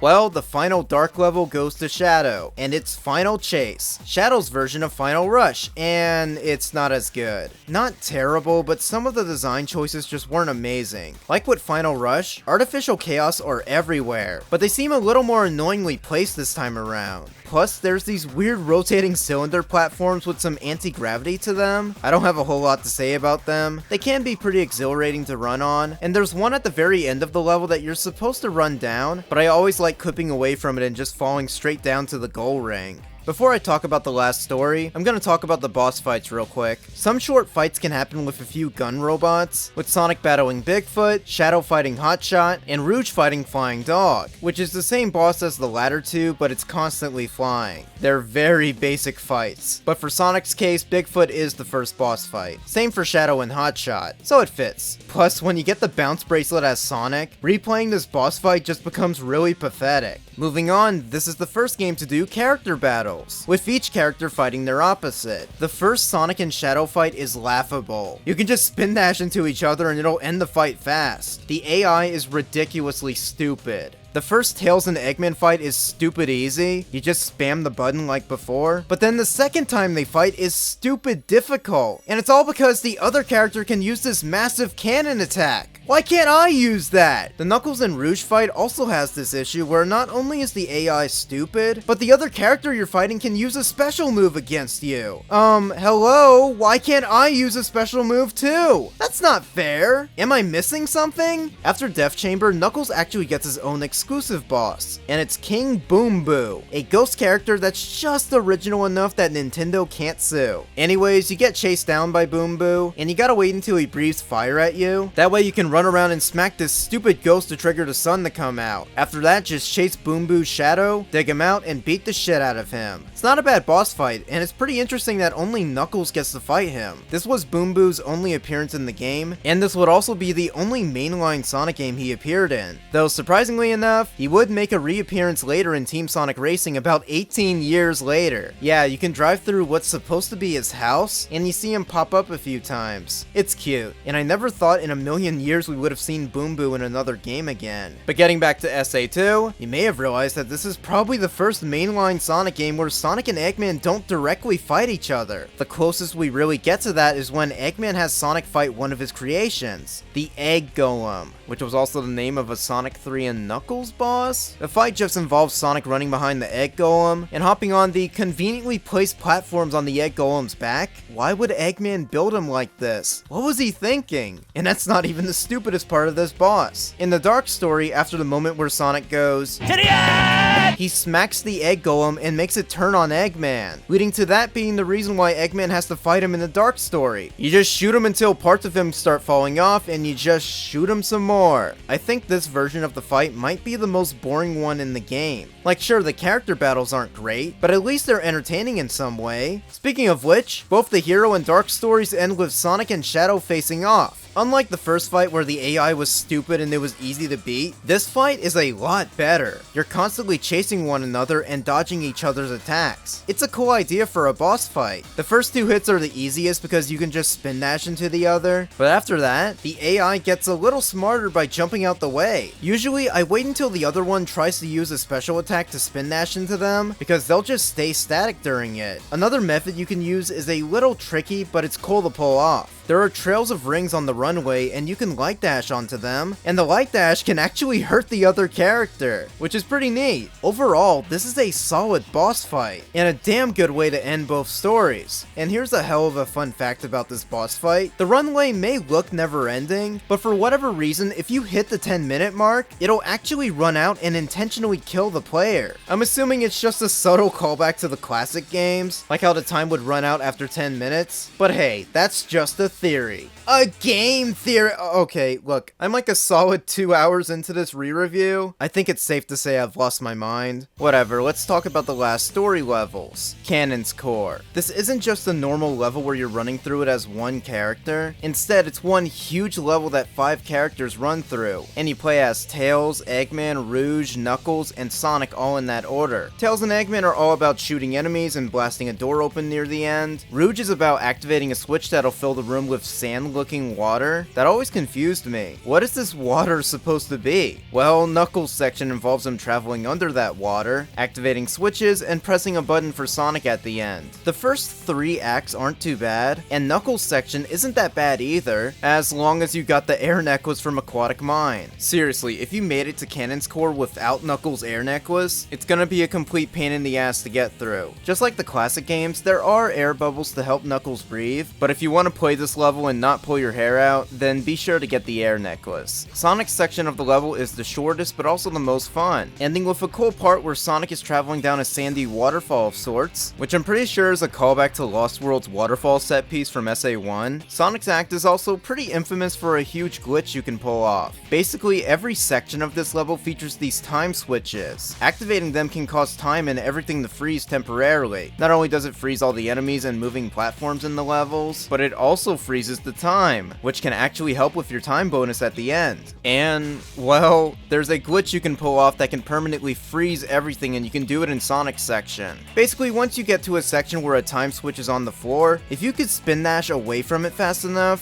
For whatever reason, this will cause everything to stay permanently frozen. I don't quite understand how it works like that, but apparently if you activate the time switch and get out of its range super quick, the game will just forget to unfreeze everything. It's so fucking weird, but damn is this super helpful for getting the A rank. So yeah, Cannon's Core is a fascinating idea for a grand final level. It's just epic. But you also may have noticed that you don't play as Shadow in this stage, though he does get to do one final thing in the last story, which I'll get to in a moment. But one thing that really helps Cannon's Core is the soundtrack. There are 3 different music tracks for this stage, and it's split between Tails and Eggman, Rouge and Knuckles, along with Sonic. They are some of the best pieces of music in this entire game, and it really helps make this level feel grander, like you're truly reaching the very end.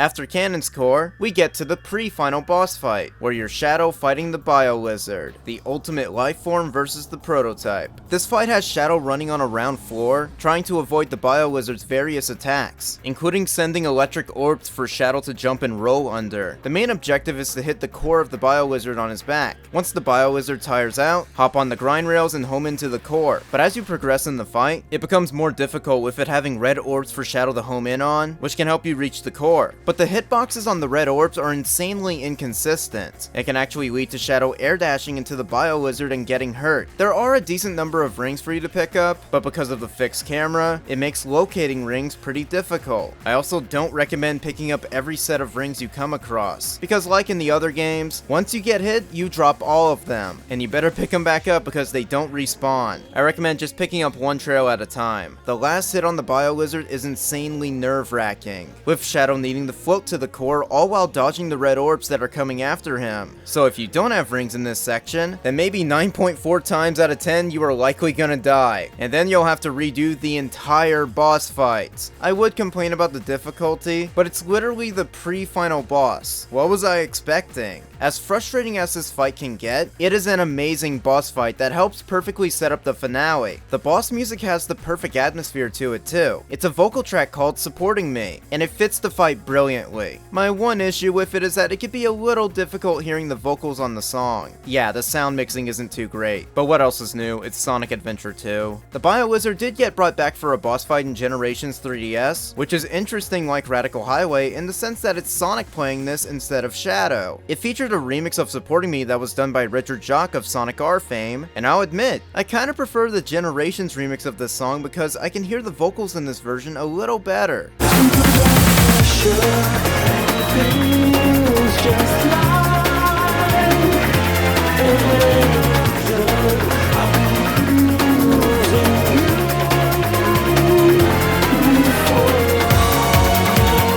Well, after the Bio-Lizard, this means we're at the final boss, Final Hazard. It's the one part of the game where you're Super Sonic and Super Shadow, and all you gotta do is just fly at the Final Hazard's red boils? Tumors? What are these things we're flying into? And the more hits you get on the boss, the harder and more difficult the attacks get, which includes the red orbs returning from the Bio-Lizard fight, along with these massive fuck you laser beams getting shot at you. You can move the super form up by tapping the A button, and down by tapping X or B. And once you get close to the boss, tap either button to zoom into the red marks. And since you are super, your rings are going to be running out throughout the fight, and there aren't any actual rings for you to pick up during the encounter. So to make up for this, you gotta make sure Sonic or Shadow fly to the other side of the arc before running out. But there are some times where if you miss the red marks on Final Hazard, you can end up triggering the switch by accident, which can almost always lead to you losing a life because changing too quickly will result in the other character not having enough rings. And and like I said, this is the only part of the game where you can play as a super form. But seeing how the gameplay is, I can't really picture controlling these super forms in regular levels. So while it does suck that you can only play as a super form in the final boss, it's whatever, every main game was doing it at this point. You get used to it. There is a Supersonic mod for the PC version. It's sweet, but it could also be pretty chaotic. I recommend checking it out, it's a lot of fun. Moving on, while the mechanics of the final boss aren't entirely perfect, this is still one of my personal favorite final bosses in a Sonic game. It's grand, it's epic, and it has a very powerful impact to it. Not to mention, seeing how the cutscene that follows it is Shadow dying, I usually like ending the fight with Shadow delivering the final blow. Just seems more fitting in that context. Speaking of Shadow, his voice clips during this boss fight are kinda fucking hilarious. It's not that anything he says is necessarily funny, but apparently, a lot of the voice clips here were not recorded by David Humphrey, but Ryan Drummond? It's a bit bizarre, but I'm guessing what happened was they probably forgot to have David record these lines when he was in the studio, and since they likely had a tight release schedule and David just wasn't going to be available in time, they likely just asked Ryan to record these lines instead since he was in the booth recording stuff as Sonic to begin with. So yeah, Shadow's voice during the final boss is sort of a half and half between David and Ryan, which is kind of funny when you realize it's just Sonic mostly talking to himself during the fight. But I gotta fucking commend Ryan Drummond's voice talent again because after years of playing this game, I never noticed that this was him doing Shadow's voice and not David. It's that spot on. Like sure, when you hear comparisons, it's easier to point out the differences, but I think Ryan honestly could have just pulled a Jason Griffith and just voiced both Shadow and Sonic at the time. He seriously nailed the voice. Sonic, leave it to me. I'll destroy him. The red swelling may be a weak spot. Sonic, aim for it. Here I come, you creep! Sonic, what are you doing? You're almost out of rings. Switch places with me. I'll collect the rings. Now it's up to you, Sonic. The main thing that really highlights this boss fight is obviously the Crush 40 song that is accompanying it, which is also the main theme song of the game, Live and Learn. What else can be said about this song? It's Crush 40's most popular song they've ever made for the Sonic franchise. Just look at how many views this old upload of the song has on YouTube. I think that perfectly shows just how much impact this song had. This was the first Crush 40 track in a Sonic game to be written by the band's singer, Johnny Gioeli, since Open Your Heart and SA1 was written by Jun Sonoe and Takahiro Fukada. I always liked the way Johnny wrote these songs. His lyrics always felt so empowering, and his voice is incredible. Live and Learn is the perfect demonstration of his talent. It's not butt rock, or whatever the hell else people try to use to describe the music to diminish its quality. It's just a good song. I should say, this isn't my favorite Crush 40 song. Open Your Heart is still my number one, and I'd even say What I'm Made Of is slightly better, but that doesn't change the fact that Live and Learn is one of the band's best contributions they ever made to the Sonic franchise, and it deserves its place as the most well-known Crush 40 song. I love it so much. Live and learn, hanging on the edge of tomorrow. Live and learn from the works of yesterday. But here's the thing, this isn't even my favorite version of the song. That crown belongs to the excellent Sonic 30th Anniversary Symphony version. Like, Johnny's live vocals mixed with that kick-ass performance by June and crew, along with the orchestra? Oh my god, it's fucking amazing. Live and learn, hanging on the edge of tomorrow. Live and learn from the works of yesterday. So that's my favorite version. The OG SA2 version comes in a close second, and third goes to the nice acoustic version that was officially released on the Rockin' Sonic the Hedgehog Sessions album. If you haven't listened to this and want to hear a soft version of Live and Learn, featuring new vocals by Johnny, then I highly recommend it. It's so damn good. Can you feel light moving through your mind? Looks like it came back for more. Well, that's pretty much all the story mode content, so I guess I'll take a look at all the other extra content. I'm gonna start with what's easily SA2's best feature, the multiplayer. Adventure 2 is well known for having the best multiplayer mode out of any of the Sonic games, though as a few have pointed out, that's probably because there isn't too much competition. But I will say, I've only ever played the multiplayer mode on Battle. Yeah, the Dreamcast multiplayer was still decent. There are a few differences I'll point out, mainly in terms of content, but for now, I'm gonna be be referring to the SA2 battle multiplayer on the HD port, recorded from my Series X, so special thanks to one of my best friends Anthony for helping me record footage, you bitch. But yeah, SA2's multiplayer is fantastic for just how much content is included. There's Action Battle Race, where you can choose up to 4 characters to play as, and you can literally race each other in just about every Sonic and Shadow level. Some of them had to be cut down ever so slightly, but there's still the regular levels from single player. It's a lot of fun, and the menu even separates the stages into different levels, with 2 unique stages being made for the first level. It includes a version of City Escape where it's all covered in snow, and you snowboard to the finish line. It's so much fun. There's also a grind rail race, where you, well, grind on rails until the end. It's pretty interesting, and as you can see from the footage, Anthony and I were just kind of fucking around. There's also Treasure Hunt Race, where you gotta find 2 pieces in a treasure hunting level before the other player can. It's decent, and it's also the only part of the game where I don't mind the radar being nerfed. Then there's Shooting Battle, where you control one of the mechs and just try to gun each other down. It's incredibly simple, but fun. Do you think you can beat me? I'll beat you! There's also Chao Race and Chao Karate, which is a whole other can of worms that I haven't touched yet. And the last mode is Kart Racing. Yes, they made actual kart racing levels for you and a friend to race on. It's no Mario Kart, but it's still pretty fun. Seriously, I didn't grow up playing SA2 on Dreamcast or GameCube, but if I did, I know I would have spent so many hours of my life playing the multiplayer alone. It's such a fun ass time, and there's even some cool bonus content to find here too. This is where the Dreamcast version's multiplayer and content differs from the GameCube and HD ports. The Dreamcast version had DLC where the characters could wear these seasonal outfits for Halloween and Christmas, but sadly, none of that was carried over for the Battle ports. Battle does have some alternate outfits that look neat, and one very concerning Rouge outfit, but a part of me does wish we could have gotten all the Dreamcast content too. You know what else the Dreamcast version had? Big. Yes, Big the Cat had a much larger presence in the original version of this game, with him having hidden cameos in part of the levels, along with popping up in certain cutscenes if you tap the buttons. Big was also an alternate skin for Eggman in the multiplayer mode, which was probably the only way you can even play as him in the entirety of SA2. The battle ports would sadly remove all his Easter eggs, including being selectable in the multiplayer. The HD port did put back in his little fun cameos and levels, but I don't think it put him back in the multiplayer, so that kinda stinks. While we're on the topic of alternate skins, even the mechs can have alternate costumes, and one of them is a red tornado that makes Tails move so fast. Like, why is this an alternate skin for Tails? Holy shit. What use does the mech moving this ridiculously fast have? Nothing, it's just goofy and fun. I also find it interesting that other characters like Amy and Metal Sonic, the latter of which had no appearance in the game's story mode at all, are playable here and not in the single player. But it's still fun to play as Amy again, and her ground speed is obviously a lot better too. Also, yes, the character model for Metal Sonic would also be used in SADX. Oh yeah, remember those special moves that the other characters could use on you in the character battles? Well, you can finally do them for yourself in the multiplayer, you know, after you collect enough rings. So enjoy grieving your friends with this feature, along with spamming Amy's obnoxious, repetitive voice clips.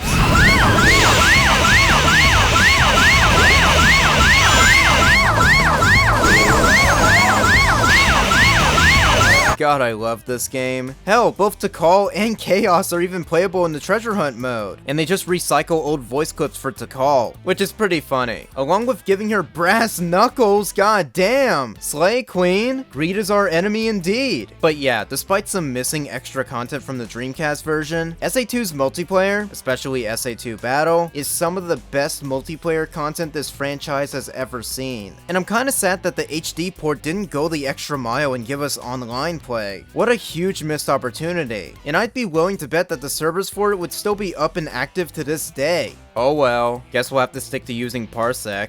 That was the multiplayer content, and while I already looked at the story mode in depth, that wasn't quite all the single player content. Obviously, the emblems from SA1 were brought back, but this time around, instead of there being 130 emblems, there are now 180 to collect, which means missions were also brought back, but this time they are far more robust compared to how they were in SA1. You can choose different missions in the stage select, with each level having 5 each. The missions are pretty similar across all characters. Mission 1 is is just a regular playthrough. Mission 2 is about getting 100 rings really fast. Mission 3 is about finding a hidden Chao in the levels. Mission 4 is about beating the level under a certain amount of time. And Mission 5 is hard mode, which makes the enemies more difficult and changes a bit of the level design. The Chao missions are one of the only parts of the game where it requires you to use the Mystic Melody ability, which every character can find in certain levels. The Chao missions aren't super hard. The 4th missions aren't too bad either, unless you're doing a treasure hunting stage. And the hard mode missions can be pretty interesting to check out, mainly for people who have likely mastered the original levels enough and want to try a more difficult challenge. Now, with all the problems I had with the treasure hunting levels, you'd probably expect me to say that their hard mode missions are some of the most difficult ones in the game, but the truth is, they're not. Why? Well, here's the catch. While the treasure hunting pieces are placed in very hard to reach locations, these are the only places in hard mode where they're always located. Yeah, they're always in preset locations and are never randomized. This means all you have to do is just memorize where they are, and then just reset the level a few times until you get the A rank. Was Sonic Team just tossing people a bone here or something? Why are the hard treasure hunting levels technically easier than the standard ones? Like, the 4th missions in these levels are more difficult. But while the regular level missions have their own challenges, the 2 levels that have some extremely difficult missions to get through are Route 101 and 280. These 2 levels do have the standard 2nd mission of collecting 100 rings, and the 5th mission is a hard mode, which just makes the timer more strict. And while it is pretty difficult, myself and many other fans would say that hard mode is not even these levels' hard modes, because Mission 3 and 4 are some of the worst missions in the game. Mission 3 requires dodging all vehicles on the road, while Mission 4 has you trying to avoid hitting the walls. And once again, no checkpoints. So if you fuck up once, the level fades out and restarts from the beginning. In comparison, Tails' missions are still a bit easier, but still incredibly nerve-wracking to get through. And it really doesn't compare to how much more difficult Rouge's missions are, due to her level having sharper turns, and these tunnel areas where you can smack into the wall or cars easier. It is insanely frustrating.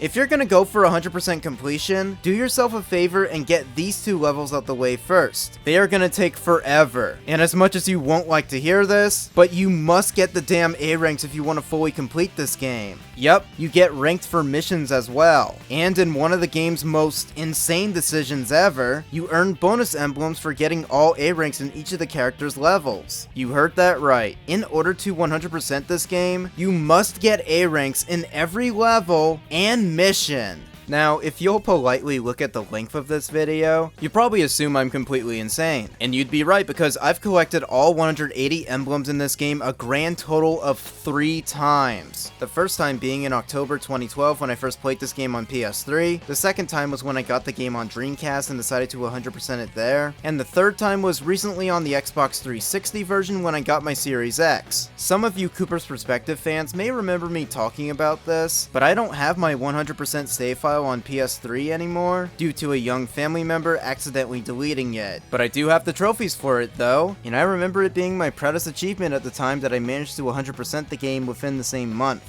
I know, I'm lame. But yes, getting all 180 emblems can be an extremely time-consuming process. And if you're not a complete lunatic like me, you'll very likely not have the patience for this crap. But it's not just the missions and the stage select that can get you emblems. There's also other modes like Kart Race, where you can get emblems based on different difficulties. There's a boss attack, pretty much just a boss rush where you fight every boss in both the Hero and Dark stories, along with a third option to fight literally every boss in the game, which can take a long ass time. Regardless, once you power through everything, all the missions, all the bonus modes, all of that crap just to get the emblems, you'll end up finding that you're still a bit short of 180. So where do you get the rest of the emblems if it's not from the levels, the missions, or other modes? Well, okay, I can already tell in the script writing process that this is gonna be the longest Coop's review I'll ever put out, at least right now. I just love this game so much, and I love talking about everything that's in it, so if you decided to watch this far, I will keep wasting even more of your time by talking about yet another big feature in this game that returns from SA1,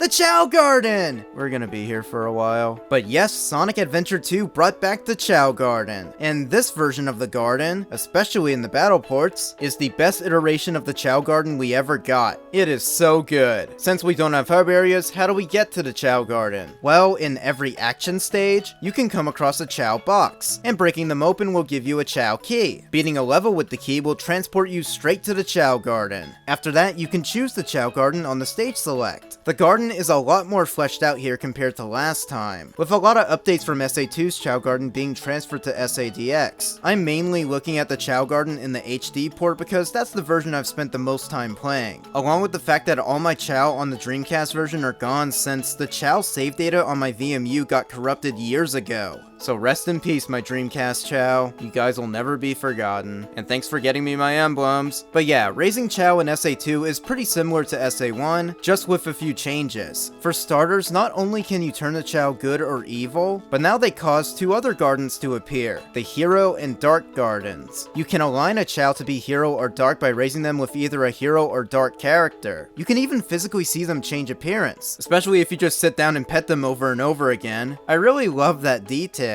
In regular levels, when you destroy a gun robot, they'll drop these little capsules instead of animals, and they can level up one of your Chao stats based on which color they are. Yellow improves their swimming, red improves their power, green improves their speed, and purple improves their flight. You can even feed your Chao to give it more stamina. And you could stack up a good amount of Chao drives and take it back to the Chao Garden, so you can keep leveling up your Chao. Once again, is there a reason to level up your Chao? Yes, and it's mainly for them participating in Chao races. And winning the races can get you the rest of the emblems. And there's several different levels of racing for your Chao to tackle. So yeah, making your Chao super powerful so you can win all the races is gonna take a while. However, the battle ports would also implement a second minigame for the Chao, Chao Karate. These involve you cheering on your Chao as they face off against a different Chao. Yeah, just like the races in SA1, you don't control the Chao in the actual races or karate matches. The most you can do is cheer them on in races to run faster, which can decrease their stamina. Or when they tire out in karate, just mash the button until they get back up and fight some more. If you're someone like me where you try to 100% this game as fast as possible, you likely won't have the time or patience to farm for Chao drives repeatedly so you can level up your Chao. But this is where I'm gonna discuss one of the more broken glitches in the game that, like Cybershell mentioned, probably saved the Chao Garden for a lot of people. You see, on the rare occasion you do find a Batnik, they can still drop animals for you to pick up and bring to your Chao. There's even hidden animals you can find in certain parts of the levels. However, unlike the Chao drives, when you give the Chao an animal, it'll physically alter their appearance, just like in SA1. If you want to remove the animal parts, then you gotta go find the skeleton dog, which I can easily locate in Pumpkin Hill. There is one thing about the skeleton dog though. It can level up all your Chao's stats. In the Dreamcast version, the skeleton dog still did this, but not as much. Thankfully, the totals were multiplied in SA2 battle, making the skeleton dog the best animal for you to go after. So does that mean you just keep recollecting the skeleton dog over and over again, just so you can get your Chao stats up all the way? I mean, sure, but that would require resetting Pumpkin Hill or any other level with a skeleton dog over and over again. You can hold about 10 animals or Chao drives at a time, but there is one glitch you can do that's pretty tricky to pull off, but once you get a good rhythm with it, it'll become incredibly helpful. If you put a skeleton dog down in front of your Chao at the right angle, like close but not too close, they'll do the animation where they picked up the animal and toss it, giving them the stats and all, but if you do the glitch correctly, you should still be able to pick up the skeleton dog and keep doing this glitch over and over again until your Chao stats are leveled up enough. This is insanely useful and can save a lot of time for people trying to get all the emblems from the Chao races and karate. The one downside to this is that if you're getting a skeleton dog from Pumpkin Hill, then over time the Chao will probably just evolve into a hero Chao, meaning it won't be able to do the dark races, unless you can somehow balance it and make it a neutral Chao. But yeah, that's just a small thing you'll have to get over. But if you just want to level up your Chao faster, use the skeleton dog method. But anyways, apart from getting the emblems, what else is there for the Chao Garden? Garden? Well, you can explore all kinds of things in the gardens, and you can evolve your Chao into different forms. By the way, even though the save file on my PS3 copy of the game was deleted years ago, the main game and Chao Garden have separate save files. Because of that, all of my Chao from 11 years ago are still alive and active, and I still check in on them every so often. Yeah, I'm not a Chao expert, but I still spent a damn good amount of time raising these little guys, all before I found out about the skeleton dog method, and I just remember clutching the Chao races, and especially karate when getting the last few emblems. I'm never gonna forget that shit. This is Chowder. He's my little champion who managed to get me my last few emblems in 2012. Those emblems may all be gone, but Chowder still reigns supreme. Oh, and here's a cute piece of artwork that my friend Michelle drew of him. It's pretty epic. Something really cute about these guys is that you can get these character-based Chao. I have a Sonic Chao that took me a few years to work on. Again, not an expert. I called him Chownick, and he's the one character-based Chao that I went out of my way to get. Some of the other unique Chao of mine were made by complete accident. This is Chowdo, a Chao I decided to raise as Shadow, who I mostly gave speed drives to. He evolved and became this cute little Shadow Chao. I was blown away by that. And this came from years of watching SA2 videos, and not bothering to investigate the Chao Garden content at all. I even have two other Chao that are based off Nights into Dreams. I also evolved these guys into Nice Chao by complete accident too. And 14-year-old me knew practically nothing about Knights at the time, so I thought their designs were completely unique to this game alone. Still, there's a lot of cool versions of Chao that you can come across. I highly recommend checking out the fan site Chao Island, which has a bunch of information about different types of Chao, and other Chao factoids you can learn there. And of course, you can check out Cybershell's Chao video because it's one of his best works, and I think he covered a good amount of Chao content and history there too. Since I have all the emblems on the Dreamcast version, this does mean I spent a decent amount of time in the Dreamcast Chao Garden, even when I tried using the skeleton dog method. But as I said, one day my save data for it got corrupted, and now these Chao are kinda lost forever. Thankfully, I thought to back up my Chao years ago on the Steam version, using the Chao Fusion editor. So I used it to recreate all my Chao and their stats across every version of the game I've played. Yeah, I guess that's one downside to the Chao Garden, which also isn't very easy to fix. There's no real official way for you to transfer your Chao to one version of the game to another. It really stinks, but I guess the Chao Fusion editor is good enough. However, there was a way to transfer Chao between both adventure games, which was kinda doable on Dreamcast, but was perfectly pulled off on GameCube. Like, you could do it on Dreamcast with the VMU, but it wasn't entirely perfect, and I wouldn't recommend it anyways. But it could be debated that the GameCube versions of SADX and Sonic Adventure 2 Battle easily have the best Chao Gardens ever, because these ports can utilize the GBA link cable, and with the help of Sonic Advance 1 and 2's tiny Chao Gardens, you can use them to transfer all your Chao between SADX and SA2 Battle. I never played SA2 Battle on GameCube growing up, so all these Chao you're seeing in the footage is not mine. I think I took this save file off GameFAQs years ago. But look at all these cute ass Chao this guy had. Wow, they're so cute. Oh yeah, you control Tails outside the mech in the garden. He can fly indefinitely and use his tail attack? Why? Well, you can physically harm the Chao, but I'm not delving into that again because we don't allow Chao abuse on this channel. You can even play as Eggman outside the mech too, and it's surreal. But I love when people mod this game to make mechless Eggman run in City Escape, or any other speed level. It's so fucking funny. Fun fact, in the Dreamcast version of the Hero Garden, Tails was actually able to drown in the fountain, so they had to lower the water in the GameCube port. The battle ports also changed the Dark Garden to remove this cool cave area. I don't know why they got rid of this, but you can mod it back in the PC version, so there's that. And for those of you interested in collecting more character Chao, there are the Amy, Knuckles, and Tails Chao, and two of them can only be collected in Japan through some weird GameCube demo CD, but you can actually get the Tails Chao in America, but you have to get it through the GameCube port of Phantasy Star Online episodes 1 and 2. It's pretty interesting, so I recommend looking up how to do that. These Chao aren't super powerful or anything like that, but they're just really cute and pretty rare. Of course, you can't get them normally through any other method, or on any version of the game besides GameCube, but you can just mod them into your garden using the Steam version, which is exactly what I did. I also messed around with their stats so the Amy Chao runs around like a madman, and also only loves Sonic. I made the Knuckles Chao super powerful, and the Tails Chao is amazing at flight. Seriously, the Chao Fusion editor really makes messing with the Chao Garden super fun.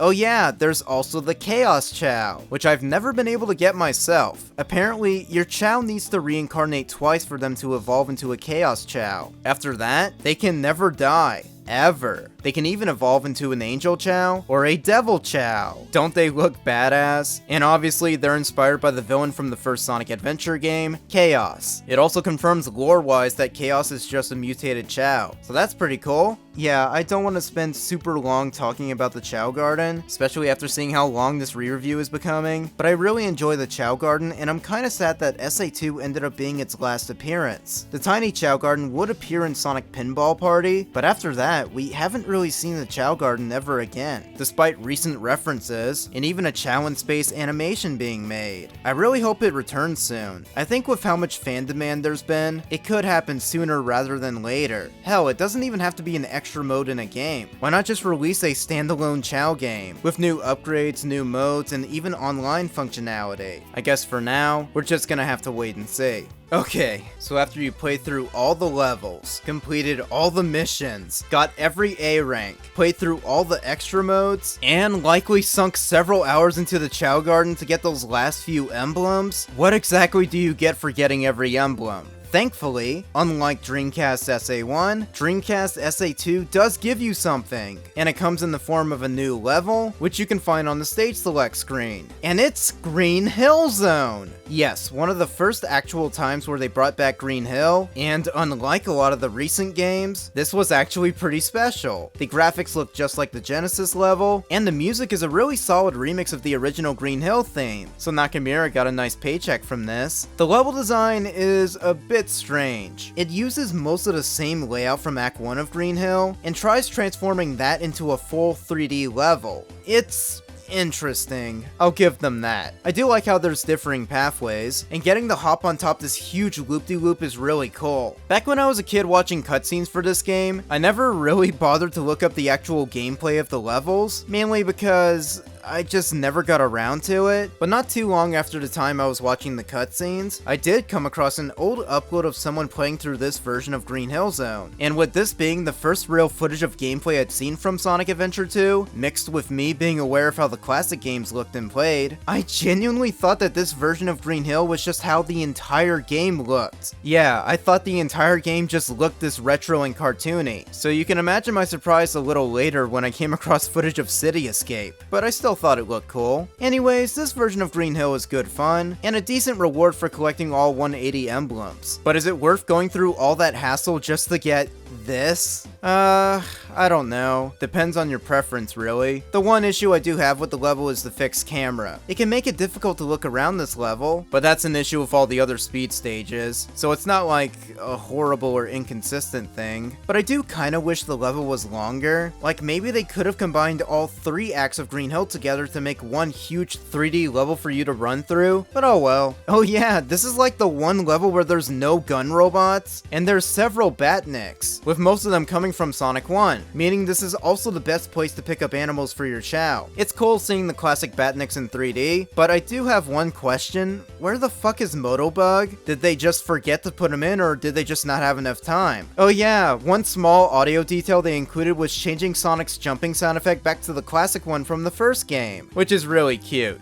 Okay, that should be just about everything possible in Sonic Adventure 2 for me to mention. Unless you really want to hear me talk about the character menu themes, which are really cute and cool, and also how there's a secret one for the President's Secretary. You want me to go on, or should I just wrap this up? Okay, how do I think about this game? Well, considering this video has gone over 2.5 hours, I guess you can say that I think this game is okay. In all seriousness, there are a lot of aspects about this game that just don't hold up. The story is very entertaining, but it is held back by a few plot points. The voice acting's improved, but still not perfect. I enjoyed the speed and mech levels, but the treasure hunting levels are a mixed bag. It is a terrific sequel to SA1, but I still kinda prefer that game over SA2 in a lot of areas. There's always been a debate whether Adventure 1 or Adventure 2 are superior. I think SA2 is superior in terms of content and gameplay, but SA1 SA1 is still my personal favorite just from the level design, and other aspects still being better, but I don't think that should undermine the amount of good that is present in SA2. Just because I have a favorite one doesn't mean I need to completely disregard the other, and I think more fans need to realize that. Sonic Adventure 2 is a fun ride all the way through, with fun levels, great graphics for a Dreamcast game, a fantastic soundtrack, the best multiplayer in the series, the best Chao Garden the franchise ever got, along with being jam-packed with bonus content for some amazing replay value. Sonic Adventure 2 may not be my all-time favorite, but it is still a Sonic game I hold very close and dear to my heart, and that all comes from not even growing up playing the game. It's not perfect, but I feel like most of the fanbase has let that fact get the better of them, and a lot of them end up writing off what is easily one of the best Sonic games in the entire franchise. My thoughts about this game's legacy kinda resonates with the original IGN review from 2001. Remember, that was the review that gave it a 9.4 out of 10, and there's a quote from the end of the review that always stuck with me. If this is the last Sonic game in these declining Dreamcast years, then it's good to know that the DC didn't go out with a bang, but with a sonic boom. A reviewer from IGN wrote that. Crazy how times have changed. So yes, I love Sonic Adventure 2, and if you want to go out and play it, but you don't want to shell out the money for a Dreamcast, or the rare original version of the game, then here's some other options that isn't just emulation. There is the GameCube port, Sonic Adventure 2 Battle, which released not too long after the Dreamcast version. While I had an awful lot to say about SADX and how much that port really fucked up the legacy and charm of the first Sonic Adventure, SA2 Battle didn't really do that. While yes, some aspects like the lighting system got screwed up, overall, this is a terrific port of Adventure 2, and I'd even go as far to say this is probably the best version of the game. It looks and plays just like the Dreamcast version, though slightly better thanks to the GameCube controller being like a million times better than the Dreamcast controller. This version would also improve modes like the multiplayer and the Chao Garden for the better. And again, none of the changes or altercations made in this port are anything that made the game worse. The two things this port kinda suffers from are the altered lighting in levels and cutscenes, plus the cutscenes in general were kinda messed up. Some examples I can think of are how Amy's pupils are broken in a few cutscenes, making her look like an alien. There's one cutscene in the Dreamcast version before Death Chamber, where we see Sonic wink at Knuckles, but the GameCube port kinda re-angled it to where we can't see the wink anymore. There's also a weird change in Rouge and Knuckles' first cutscene, where Rouge's shriek got moved. What? What was that all about?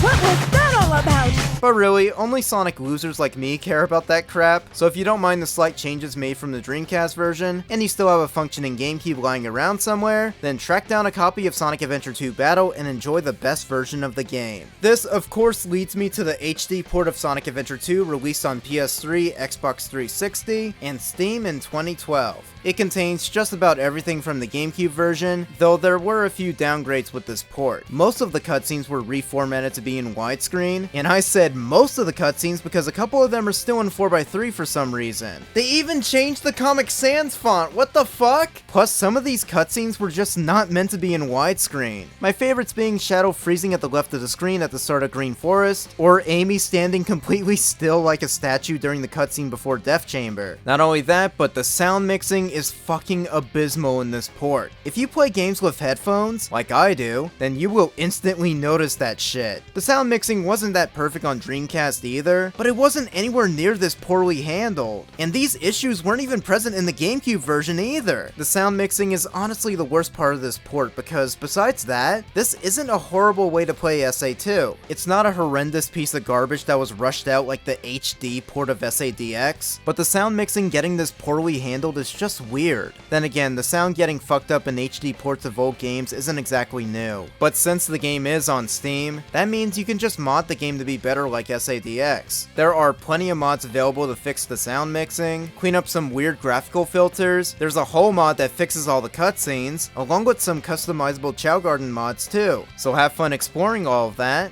I'm not entirely sure what else there is to say. Sonic Adventure 2 is one of the most legendary and beloved entries in the franchise, so I think I'll just end this review here so I can stop wasting everyone's time. Go play Sonic Adventure 2 if you have not, especially if you're a Sonic fan, so go get it on Steam, version, or if you have an Xbox One or Series X/S, it's backwards compatible there, so check it out. Or if you have a PS3 lying around, get it there. Or go track down the Dreamcast or GameCube versions if you're tenacious enough. I love this game about as much as the first adventure. It deserves its place as a great game in the series, and that is just about all I have to say. Thank you all for watching this lengthy revisit of Sonic Adventure 2. I'll see you all in the next review, and take care. Also, Nate wants the Battles version of Escape from the City for the Symphony was kinda mid. Okay, bye! I walk a lonely road, the only one that I have ever known. Don't know where it goes, but it's only me and I walk alone. I walk this empty street on the boulevard of broken dreams, where the city sleeps and I'm the only one.